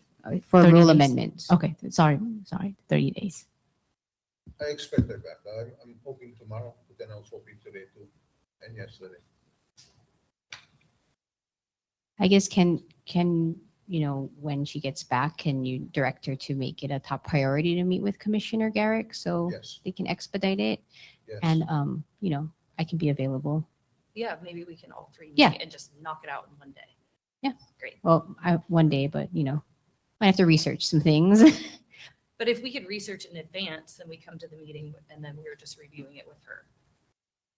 Or I mean, in my experience, limited experience, like Carrie will say, previous corp counsel said this, and I would have to look into that. That happened with a different rule amendment that we made. So you know what I mean? Like I can research it, but like she might have her reasons as to why she's saying something because what was told to her by someone prior to who was previously assigned to this. Does that make sense? yeah, I guess I just don't, for this one, if we have a lot of support, we've had a lot of public testimony, if right now, if we can take a little break, take a look at 281.62 and 101.46, make sure that's in alignment and move forward today. Yeah, that's up to the commission if you guys want to do that without getting the licensing. If we get one or two of these done today, let's do it today. It's up to you all. You I mean, can maybe decide. I must be really missing some like internal issues. I know that I'm new. So if this is totally inappropriate, then just nod your head slowly. I mean, it's up to you guys. Ultimately, it's your guys' choice. I'm just going to say that I would like an opportunity to run this by my licensing supervisor, but I respect that. I heard on my behalf. Okay, let's set the meetings. So, Okay. I guess we need another motion. Okay, so. Need to quit work and work for free. Okay, so what we would need now is a motion for Commissioner Vice Chair Garrett to meet with licensing supervisor Carrie I guess Yoshizawa just to work with the department to work with the department to fine tune to review review this amendment that is. and update it as needed for, and like you guys can set special meetings too if you want to, if you think you can get this done faster, you're not limited to just having your one meeting a month. Many, like the planning commission meets twice a month. So you guys can choose to set another meeting in 2 weeks if you want to expedite this. And I know we were thanking all the licensees that submitted testimony. So when this comes back up on the agenda, they need to submit testimony again. Is that? If they want to, I mean, like we're gonna, what's happening now is you're going to work on updating based on the public testimony you received and consulting with the department, hopefully a final draft, right? That the commission's gonna approve to go to publication. Okay. But again, like if you all want to expedite it and set a special meeting to tackle this, then, you know, you can do that. Did you want to do a special meeting? I guess I need to meet with Carrie first and see how fast, and then I'll get fast. Okay. And Maria can poll the members if you do want to come back and see if you want to schedule a special meeting. She can just email you all on your availability.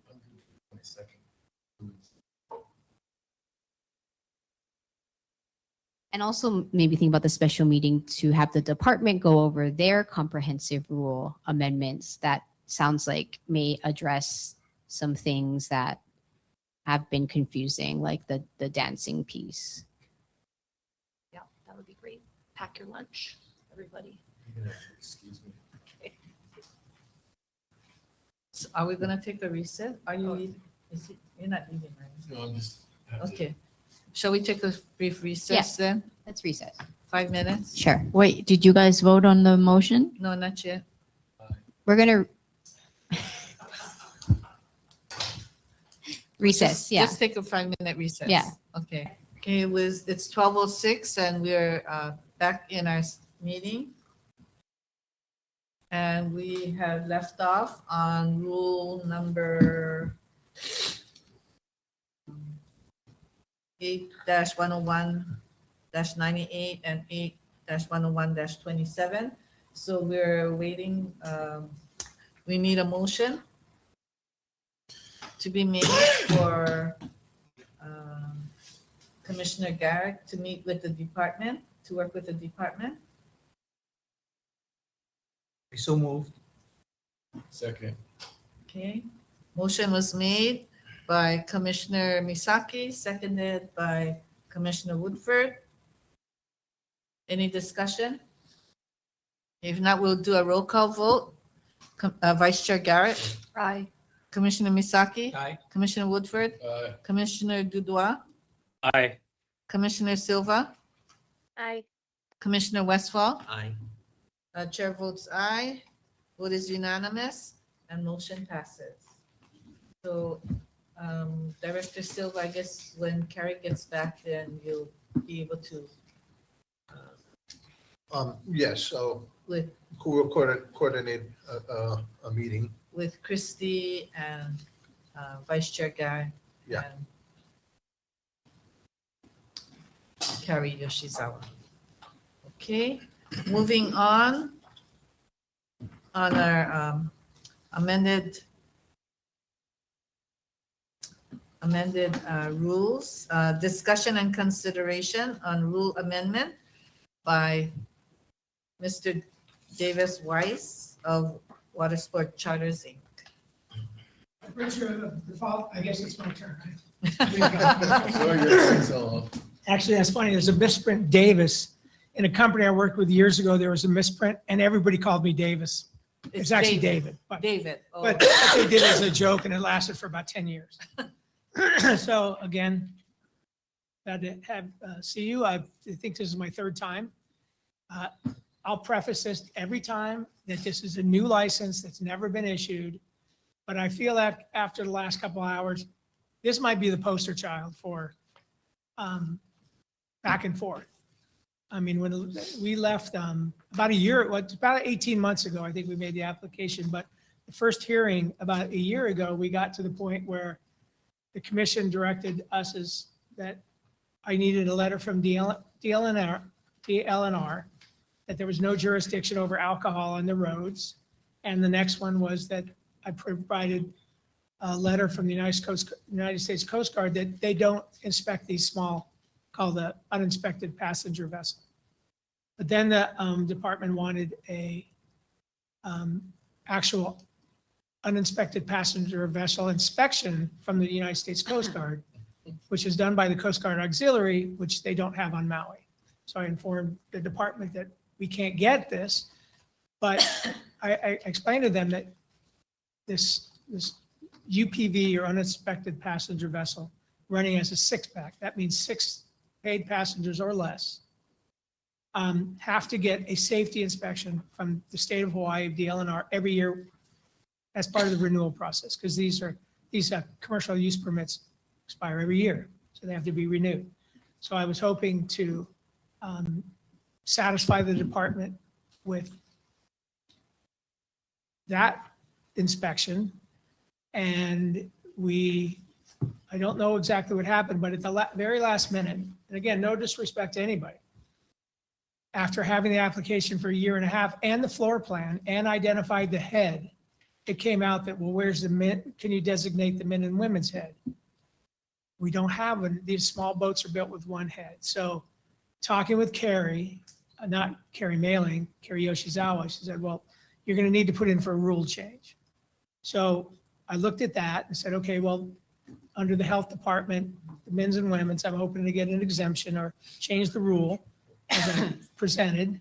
And then at the same time, I realized that there's a efficiency for our application in actual application checklist, because the checklist requires a Coast Guard COI. And I was hoping, as you see in my application, in the submittal here, that if we just added, but if it's 6 or less, we can use the Department of Land and Natural Resources DOE Board, Division of Ocean and Boating and Recreation, and Recreation DOE Board. That's the boating department of DLNR, that we could use their safety inspection to satisfy the application. So that's where we are. Thank you. Thank you, David. And I think 18 months ago, I think I may be the only commission member that was here at that time. I was here. Oh, and Commissioner Woodford. So thank you for updating the rest of us about what the process that you've gone through. Director Silva? Well, can I just interrupt it for the reason why this is so tricky is because this boat's on a trailer.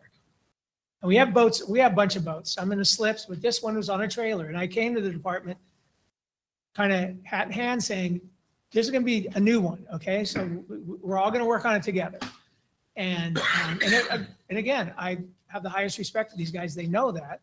And we're just trying to find our way through this and realizing there's only certain ways to do it. And it's probably going to take real change. But I didn't mean to interrupt you, but that's the trickiest thing was this boat lives on a trailer. It's a big, giant 38-foot boat, luxury bow rider, but it does live on a trailer. Thank you. Director Silva, didn't we address that part about the inspection? Yes. Yeah. And thanks, Dave, because this is a brand new thing. It'll be the first one in the state. And I've had multiple discussions with other county directors, and so this has been a trial and error from start to where we're at now. I think the most current,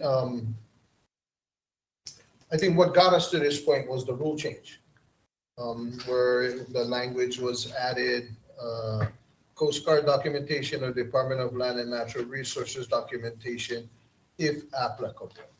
Now that if applicable was very important because apparently this type of vessel cannot obtain what would be typically required through the whole state as far as the clearances you would need for a touring cruise vessel. So we got past all of that, which brings us to where we're at today. David Weiss submitted request for a rule change, basically requesting for this particular type of vessel to the 2 restroom requirement to be waived, specifically for this type of vessel, for this application in general. So the department, looking at the recommendation, and in talking with Corporation Counsel with Caleb, and I'm not sure if you're involved with that also, Christy, and kind of talking about the requirement for the restrooms. Now, we have there's a rule that says that each restroom has to have separate men and women's restrooms available for their customers within their licensed premises. So again, we went backwards and we're looking at required documents, right? We know we changed the rule to where we don't need a certificate of occupancy, miscellaneous inspection, fire clearance, and all of these documents that would be for dry land type of licensed premises.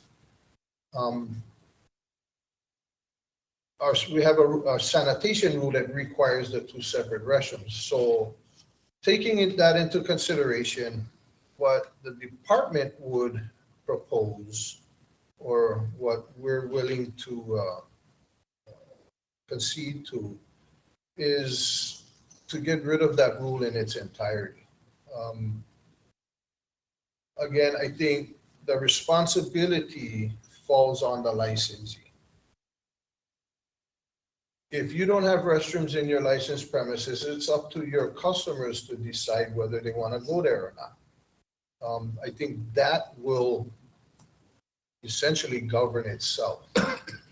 So, and instead of making a decision like this for one specific type of license, we looked at it across the board as far as if we're going to make it not a requirement for this particular type of license, then why would it be a requirement for any other type of license? So I guess the department's position is to repeal. That would accomplish what you're trying to accomplish in this request, but at the same time, it also would be fair across the board to every type of licensee that may fall into the same situation or face the same issue as far as restrooms are concerned. I know one of the testifiers earlier today, I think it was Caleb, brought up the issue about the restrooms within their licensed premises. That's what I told him. Well, that was a floor plan issue because it was labeled on one and not labeled on the other.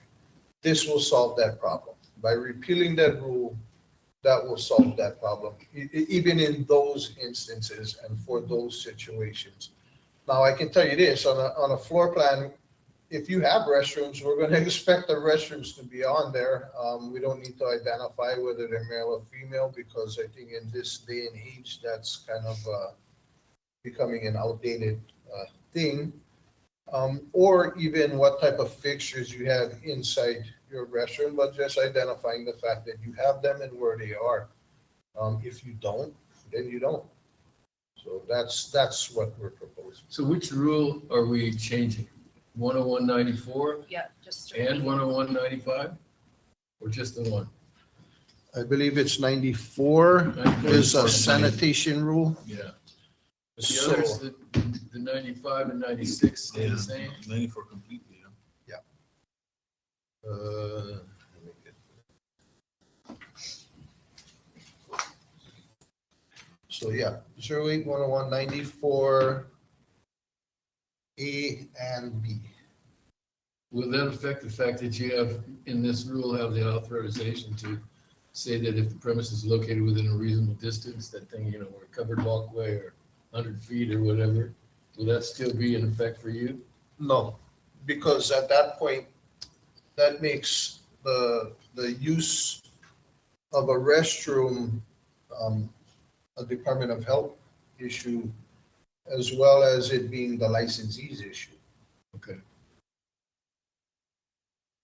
Can I ask a procedural question? Sure. I get the overall rule change that kind of encompasses mine as well. Does that get decided in here or does that get bounced around all over the place? Because I see, if it's not right in here, I see people maybe tying it up in a lot of discussion and no, so I'm here. No, okay. And we're not saying that it's not a requirement. What we're saying is that it's not going to be our requirement. Just like a fire clearance, Just like a certificate of occupancy or miscellaneous inspection or any other. So it comes off your clearance application form. You need to get, Okay. that becomes the responsibility of the applicant or the licensee. Yeah, because in after liquor license on a vessel, we haven't gone to the state. The state or Department of Health only is involved with our food permits. So it seems like that would, if this commission has the authority to make that change, that takes one of the things off our list. And I think I heard you say that the rule has already changed, that you would accept a state of Hawaii small passenger vessel inspection, or you propose that? I might have No, misunderstood. the checklist says that if applicable, a certified from in the Department of. I haven't seen that. Yeah. Okay, so seems like that would solve a couple of the problems. Can I update the new commissioners as well? So another tricky thing with having a vessel on a trailer is liquor storage. So in our warehouse, we have a pretty large company, and in our warehouse in Kihei, we have part of our warehouse designated as offsite storage, been approved by liquor and fire and building and everything like that. So part of my application was approve this application, and before we begin service, we will then go apply for another offsite storage, because we can't leave liquor on a boat that's on a trailer. They get broken into at the harbor, that's bad enough, but I'm talking on trailers. Or it never happened. So that was part of the agreement.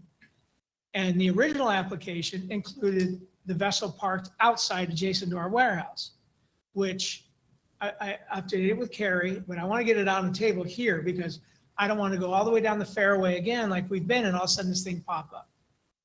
So our plan was the captain, before the charter, they go into the warehouse because there's only one person that can access it, our warehouse manager. They put in the list what they need for the day. They grab the box of beer, or wine, or whatever they're getting.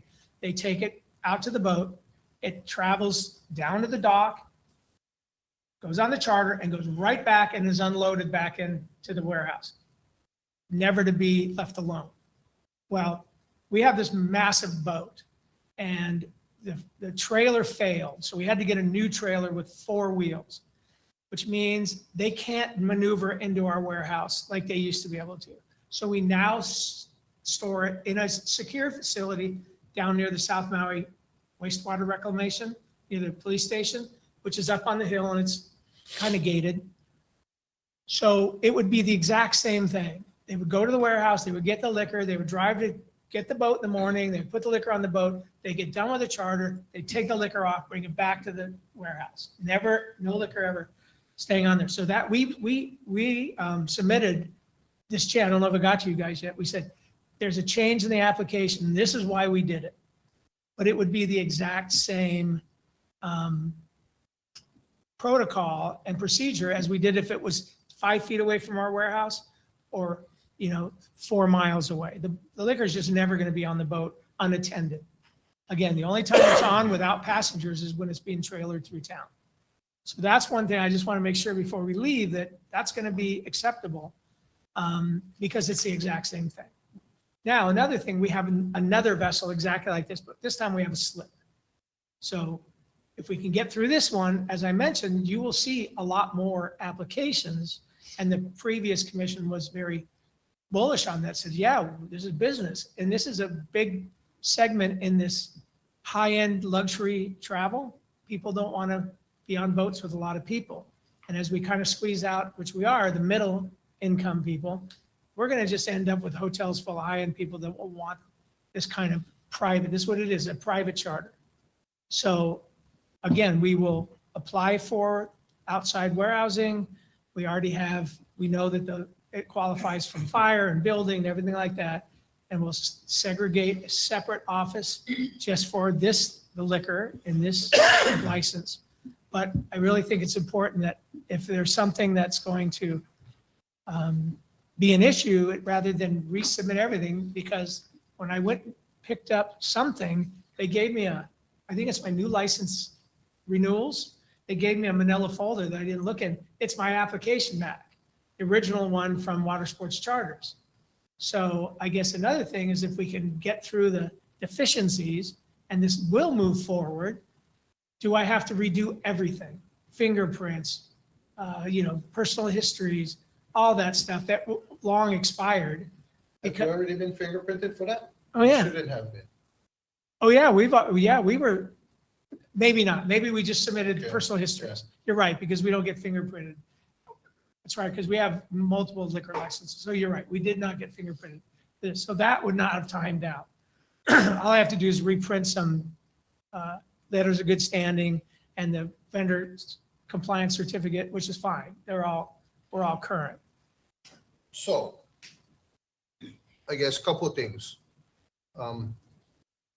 You're still gonna have to meet all the requirements, right? You're gonna have to submit your application regardless whether wherever the vessel is parked. Those requirements haven't changed. You're still gonna have to meet them. But I think more importantly is that's not really what we're discussing today. I think today we're discussing specifically your proposal for the Right, the two rule changes. But I don't think there shouldn't be any problem. None of the requirements have changed.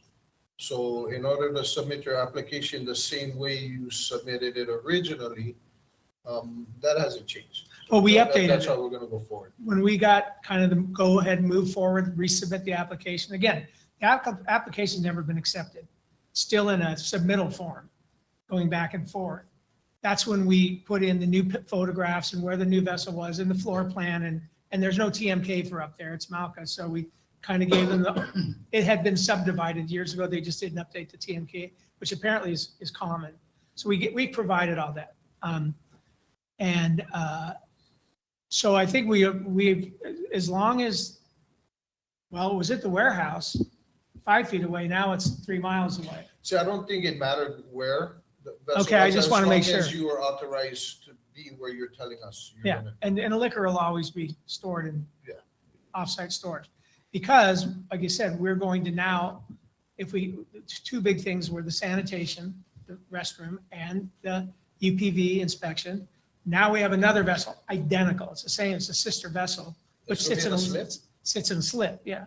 So it's got That'll a, be more of a traditional. yeah, traditional one for sure. Yeah. But it wouldn't have passed because it wouldn't have had a COI and it wouldn't have only had one restroom. So now you have those things solved, this thing will be kind of a piece of cake. Whatever piece of cake means. I think we're going to be very supportive of this because we want to get something moving forward today. Well, I, for one, will make a motion on this. So. Yeah, what do we have to do? Motion to publicize for public hearing Rule 8-101-94 sanitation, strike completely. Repeal in its entirety. Repeal in its entirety. That sounds much more official. I do not have a law degree. I'll second that. Thank you. Okay, a motion was made by Vice Chair Garrick and seconded by Commissioner Misaki to repeal Administrative Rule 08-101-94. And any discussion? And publish in the Maui And News publish in for the public Maui- hearing. Publish in the Maui News for public hearing. Any discussion? My only discussion was I didn't see anything about sanitation in HRS. It doesn't really No, apply. that's why we're. Okay, so that's why. Yeah. Okay, great. Cool. Okay. Yeah, better. okay. So we're Yes. moving forward with one today. Finally got one. That's why I wanted to make the motion. We'll take the roll call vote. Vice Chair Garrett, Aye. Commissioner Misaki, Aye. Commissioner Woodford, Commissioner Dudois, Aye. Commissioner Silva, Aye. Commissioner Westfall. Aye. Chair votes aye. Motion is, vote is unanimous and motion passes. So we have one that will go to be published. Can I ask a question, just so I'm clarifying, because I'm glad I actually wore pants today, which I don't normally do, so. Thank you for wearing pants. Or shorts. I don't wear anything. So now this goes to a public hearing. And that's a, It will be hopefully in September. Well, we have to give, to change a rule, you have to give the public notice by publication in the newspaper. So we have to run it in the Maui News. and then give the public 30 days to comment on the rule change. And then we can have the hearing. So the next available hearing would be September. No, wait, yeah. Is it September? Maria? Because we wouldn't be able to make the deadline for the August meeting. So question, can we move forward, just fine tune the app, get back with Carrie and say, can we just make sure everything is correct on this, assuming this rule change comes in, or do we kind of have to hit pause until that happens? I think what we need to make sure that the rule is actually approved and passed and signed into effect. So the end of summer we'll know, and then once that, we'll resubmit it. I'll just start working on the other one. Yeah. So we can, because we're not the only ones that will apply. I mean, no one is just, ridiculously stubborn as me to keep trying. They would have given up. Even my own lawyer gave up, or told me to give up. Thank you for your persistence and your entrepreneurial spirit. Well, So yeah. survival. It will probably be approved in September. It will go to public hearing in September for approval formally by the commission. And then it takes about, 2 weeks to Similar get. to what we heard today. Yeah. So, I mean, who's going to be against this? Nobody. We'll see. Okay, well. Thanks Fine, for- folks. Thanks. thanks I was for worth the hanging thanks, out all guys. day. We'll get it done. Then I can't offer you a ride because I'm your Thank you for your patience. You guys are all. Okay, got one done today. So moving forward, we are on administrative affairs. So will the director please present your monthly report? Okay.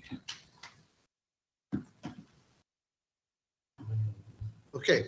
Oh, wait a minute. Before we move on to administrative affairs, do we discuss about the amended rule changes that they have? in their It's actually listed in the in the continued administrative- status discussion. Oh, okay, So we go can ahead. touch on it then. Yeah, go ahead.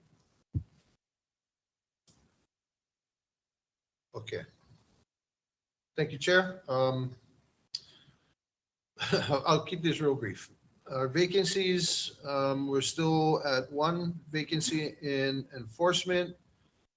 It was an LCO3 position that became vacant by virtue of the hiring of the Support Services Division Supervisor, that we're looking at reallocating that position to a trainee position so that we can hire at entry level.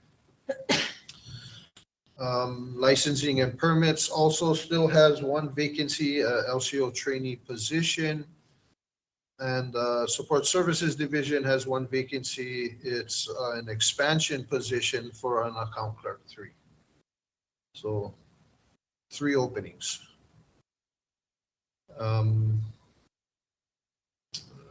Performance evaluations are in process.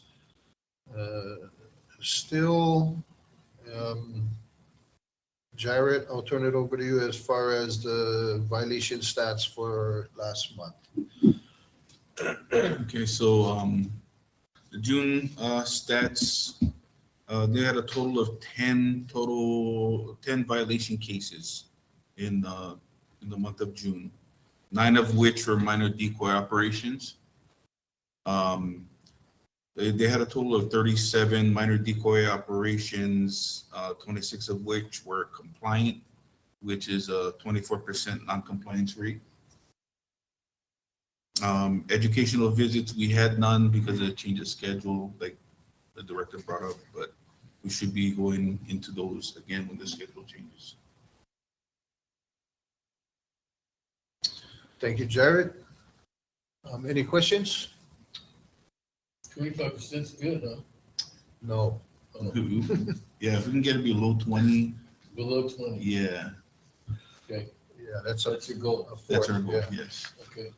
And even lower if possible. We're looking Sure. for voluntary compliance. Yeah. And that's a big one.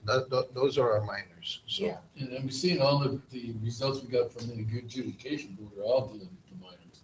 Yes. That's all the violations we see. And yeah, so that's what's happening right now. Good. So renewals, we just got through our renewal season. Thank goodness. The last day to renew was Monday, June 15th. We did have several licensees submit requests for good cause to extend beyond the June 15th deadline, which were granted. We had 379 licenses renewed out of a total of 387. 8 licensees didn't renew. And are they planning on just going out of business or not serving liquor? From what I understand, pretty much all of the 8 knew and expected to not renew for various reasons. There were actually several that that had kind of stated that they weren't going to renew that did. So we're very happy about that. The gross sales reports are due, the deadline to submit that is July 31st for a period of July 1st, 2025, or from whatever was the effective date of your license up until June 30th, 2026. So that's what we're in the middle of right now, is the submittal of the gross sales reports and calculating those for our annual fee. And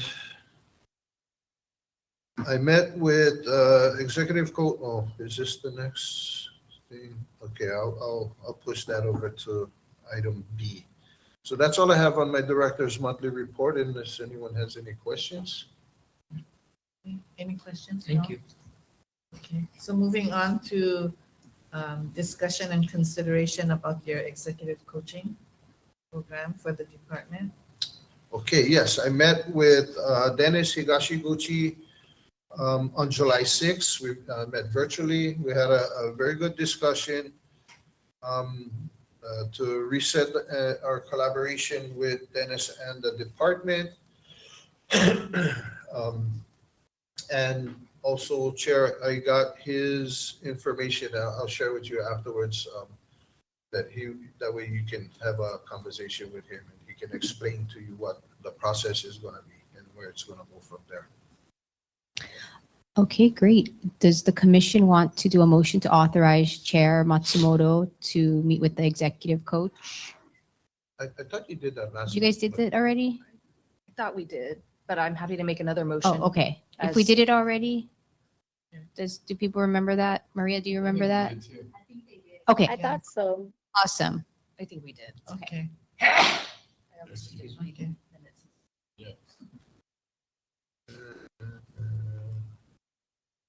Okay, and unless you guys have any questions, that's all I have. Okay. And moving on, item C, update regarding the RFP. Jared, do you have any update on that one? So I'm glad to report that the RFP is close to being complete and the target submittal date is June 15th. July. Oh, July, I'm sorry, that's past it. July 15th. And then I'm targeting for hopefully an August 1st posting, but that would be up to if they're okay and everything goes through. But I will update you if that date changes.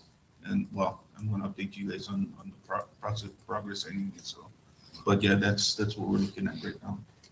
If it is posted on August 1st, can the commission be alerted via email just so that we're aware that it's live? Yeah, I can do that. and then you can send it to anyone you think maybe That's what I would be wanted to do, interested yeah, in. and have some of the orgs share it out and things Yeah. like that. Okay, great, thank you. Along that line, I didn't know, but what was during the testimony today when Garrett gave his testimony. So Oahu is actually online, their process. So did you folks actually ask them about who they're working with? They have an internal IT team within the department. We've spoke to them about that before. I'm going to be on Oahu Friday for a quarterly directors meeting. That'll be one of the subjects I'll bring up while we're there. But I do know that they have an internal IT division. That set it up for them? Yeah. So maybe we can find out whether we can borrow some of their information, some of their So stuff. can use their team. Yeah. Yeah. My question is, have you folks worked with the county purchasing department at all on this? I've been, actually sent the first draft. It eventually to- goes through them, yes. right? Okay. Yeah, I went through Jared Matsuda. That's pretty much the guy now. Okay, so Is Yeah. that your July 15th target submittal to purchasing? Is that your? Yes, that's okay. what I'm planning on. I want to get it out of my hands and get it there. I'm sure you do. How long does purchasing take to review? Does anyone know? I'm not sure. In my experience, Jared's pretty quick, you know. I think there's a web page and I think they have dates and things. But keep in mind, I've heard that he's lost several staff. Oh, that's right. Yeah, but we did just close the fiscal year, so maybe they are not as overwhelmed right now. Crossing fingers. Good. Moving forward.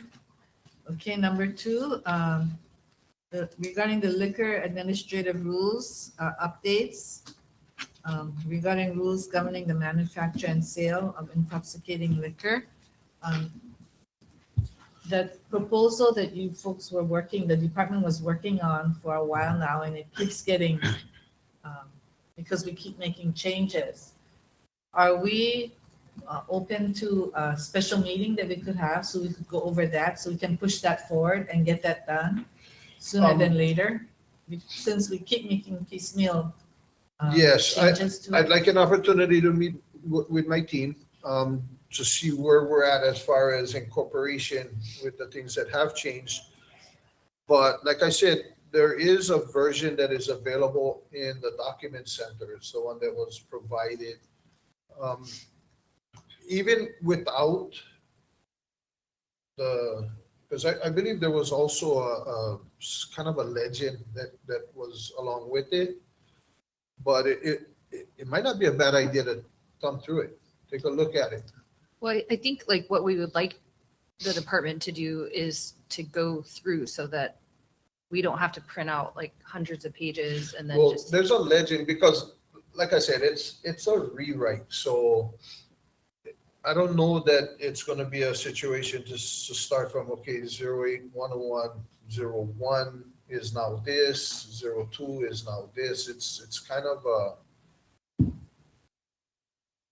Yeah, I don't know if you need to do it that way. Yeah. You can just present it however you guys think makes the most sense, but I think the commission wants a explanation. Yeah. Yeah. And we'll present, we'll kind of provide as much of a legend as we can that kind of tells you that, okay, this rule is now here and it's incorporated into the, something along those lines. That would be extremely helpful to me to have like a verbal walkthrough, like a separate meeting from this so that we can just really focus on that.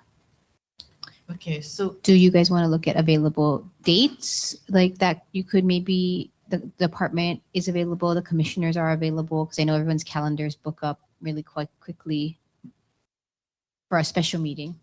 okay. He's Is available on the 22nd. Yeah, Wednesday the 22nd, 2 weeks from now. Too soon? And that could be, Yeah. that week. Okay. Okay. I'm What? available on the 22nd. Sorry. Oh, the director said he's not available, so we're looking at another date. I may not be necessary. Yeah, I'm not sure. You give us all this stuff. So It's we'll for us to see, look we'll at, see. right? No, I mean, I think the department needs to give us a verbal, like, Outline of what's yeah. going on. Otherwise, we're gonna have all these papers all over the place, Okay. trying to figure out where their thought process was. So I do think it should be a presentation from the You're on department. that whole week. The 29th is after that. Okay. 29th? Kept most of my Wednesdays available. Thank you. 29th, Maria, is the room available? Or is the department available? Yeah, 29? I expect to be here. Okay. How's the I won't 20? be on island on the 29th. Can you hook up with us virtually? Let me see. I'll be in Chicago for a conference, so depending on the time, if you can get me the time, then I'd have a better idea. It also does not need to be a Wednesday, if for your special meeting, it could be any day of the week. If it's gonna be after he comes back, he's gonna be gone the week of the 22nd. Are you gone that whole week, Commissioner Duduwa? Yes, from the 24th to the 3rd. Is anybody available on the 21st?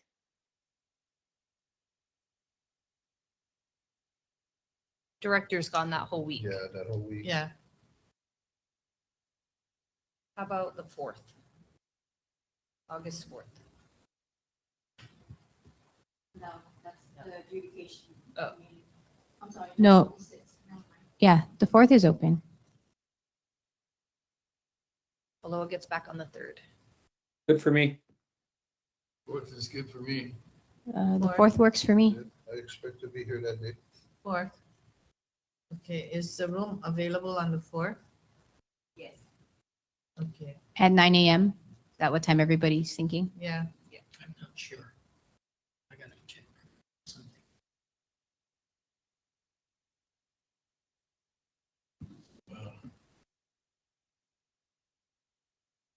Are you I'm the okay if only we one up just in the air. set it and then maybe you can zoom in? Yeah. Okay. We'll see. Okay, how's the, okay, Maria, the 4th? August 4th? Yeah, It's just a week before our regular meeting. yeah, Yes. okay. August 4th? Yep, 9 August 4th o'clock? at 9. That's It'll a be Tuesday, right? Yeah. Tuesday. Special meeting to go over the department's comprehensive administrative rule changes. Any chance of doing it in the afternoon?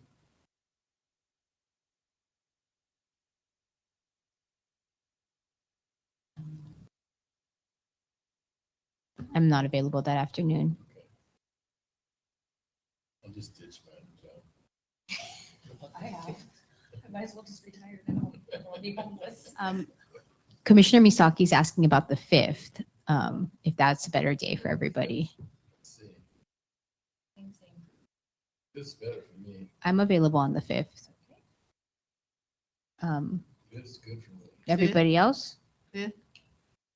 5th, okay? It's good for me. They gave thumbs up online. Maria, is the room available on the 5th?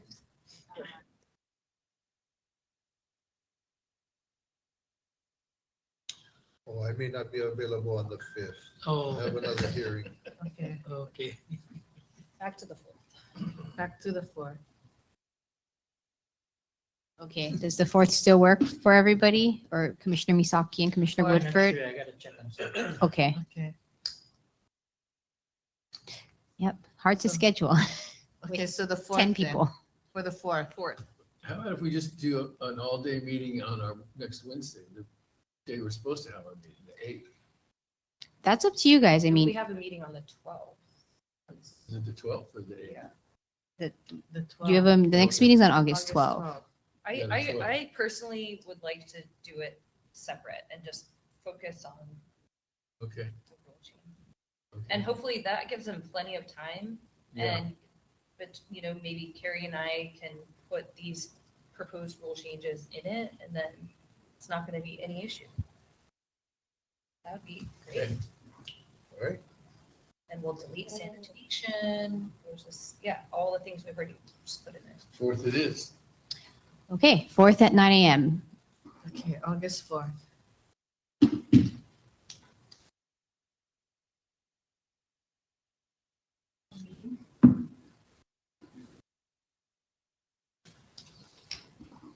And this will be Yeah. a pretty long meeting, right?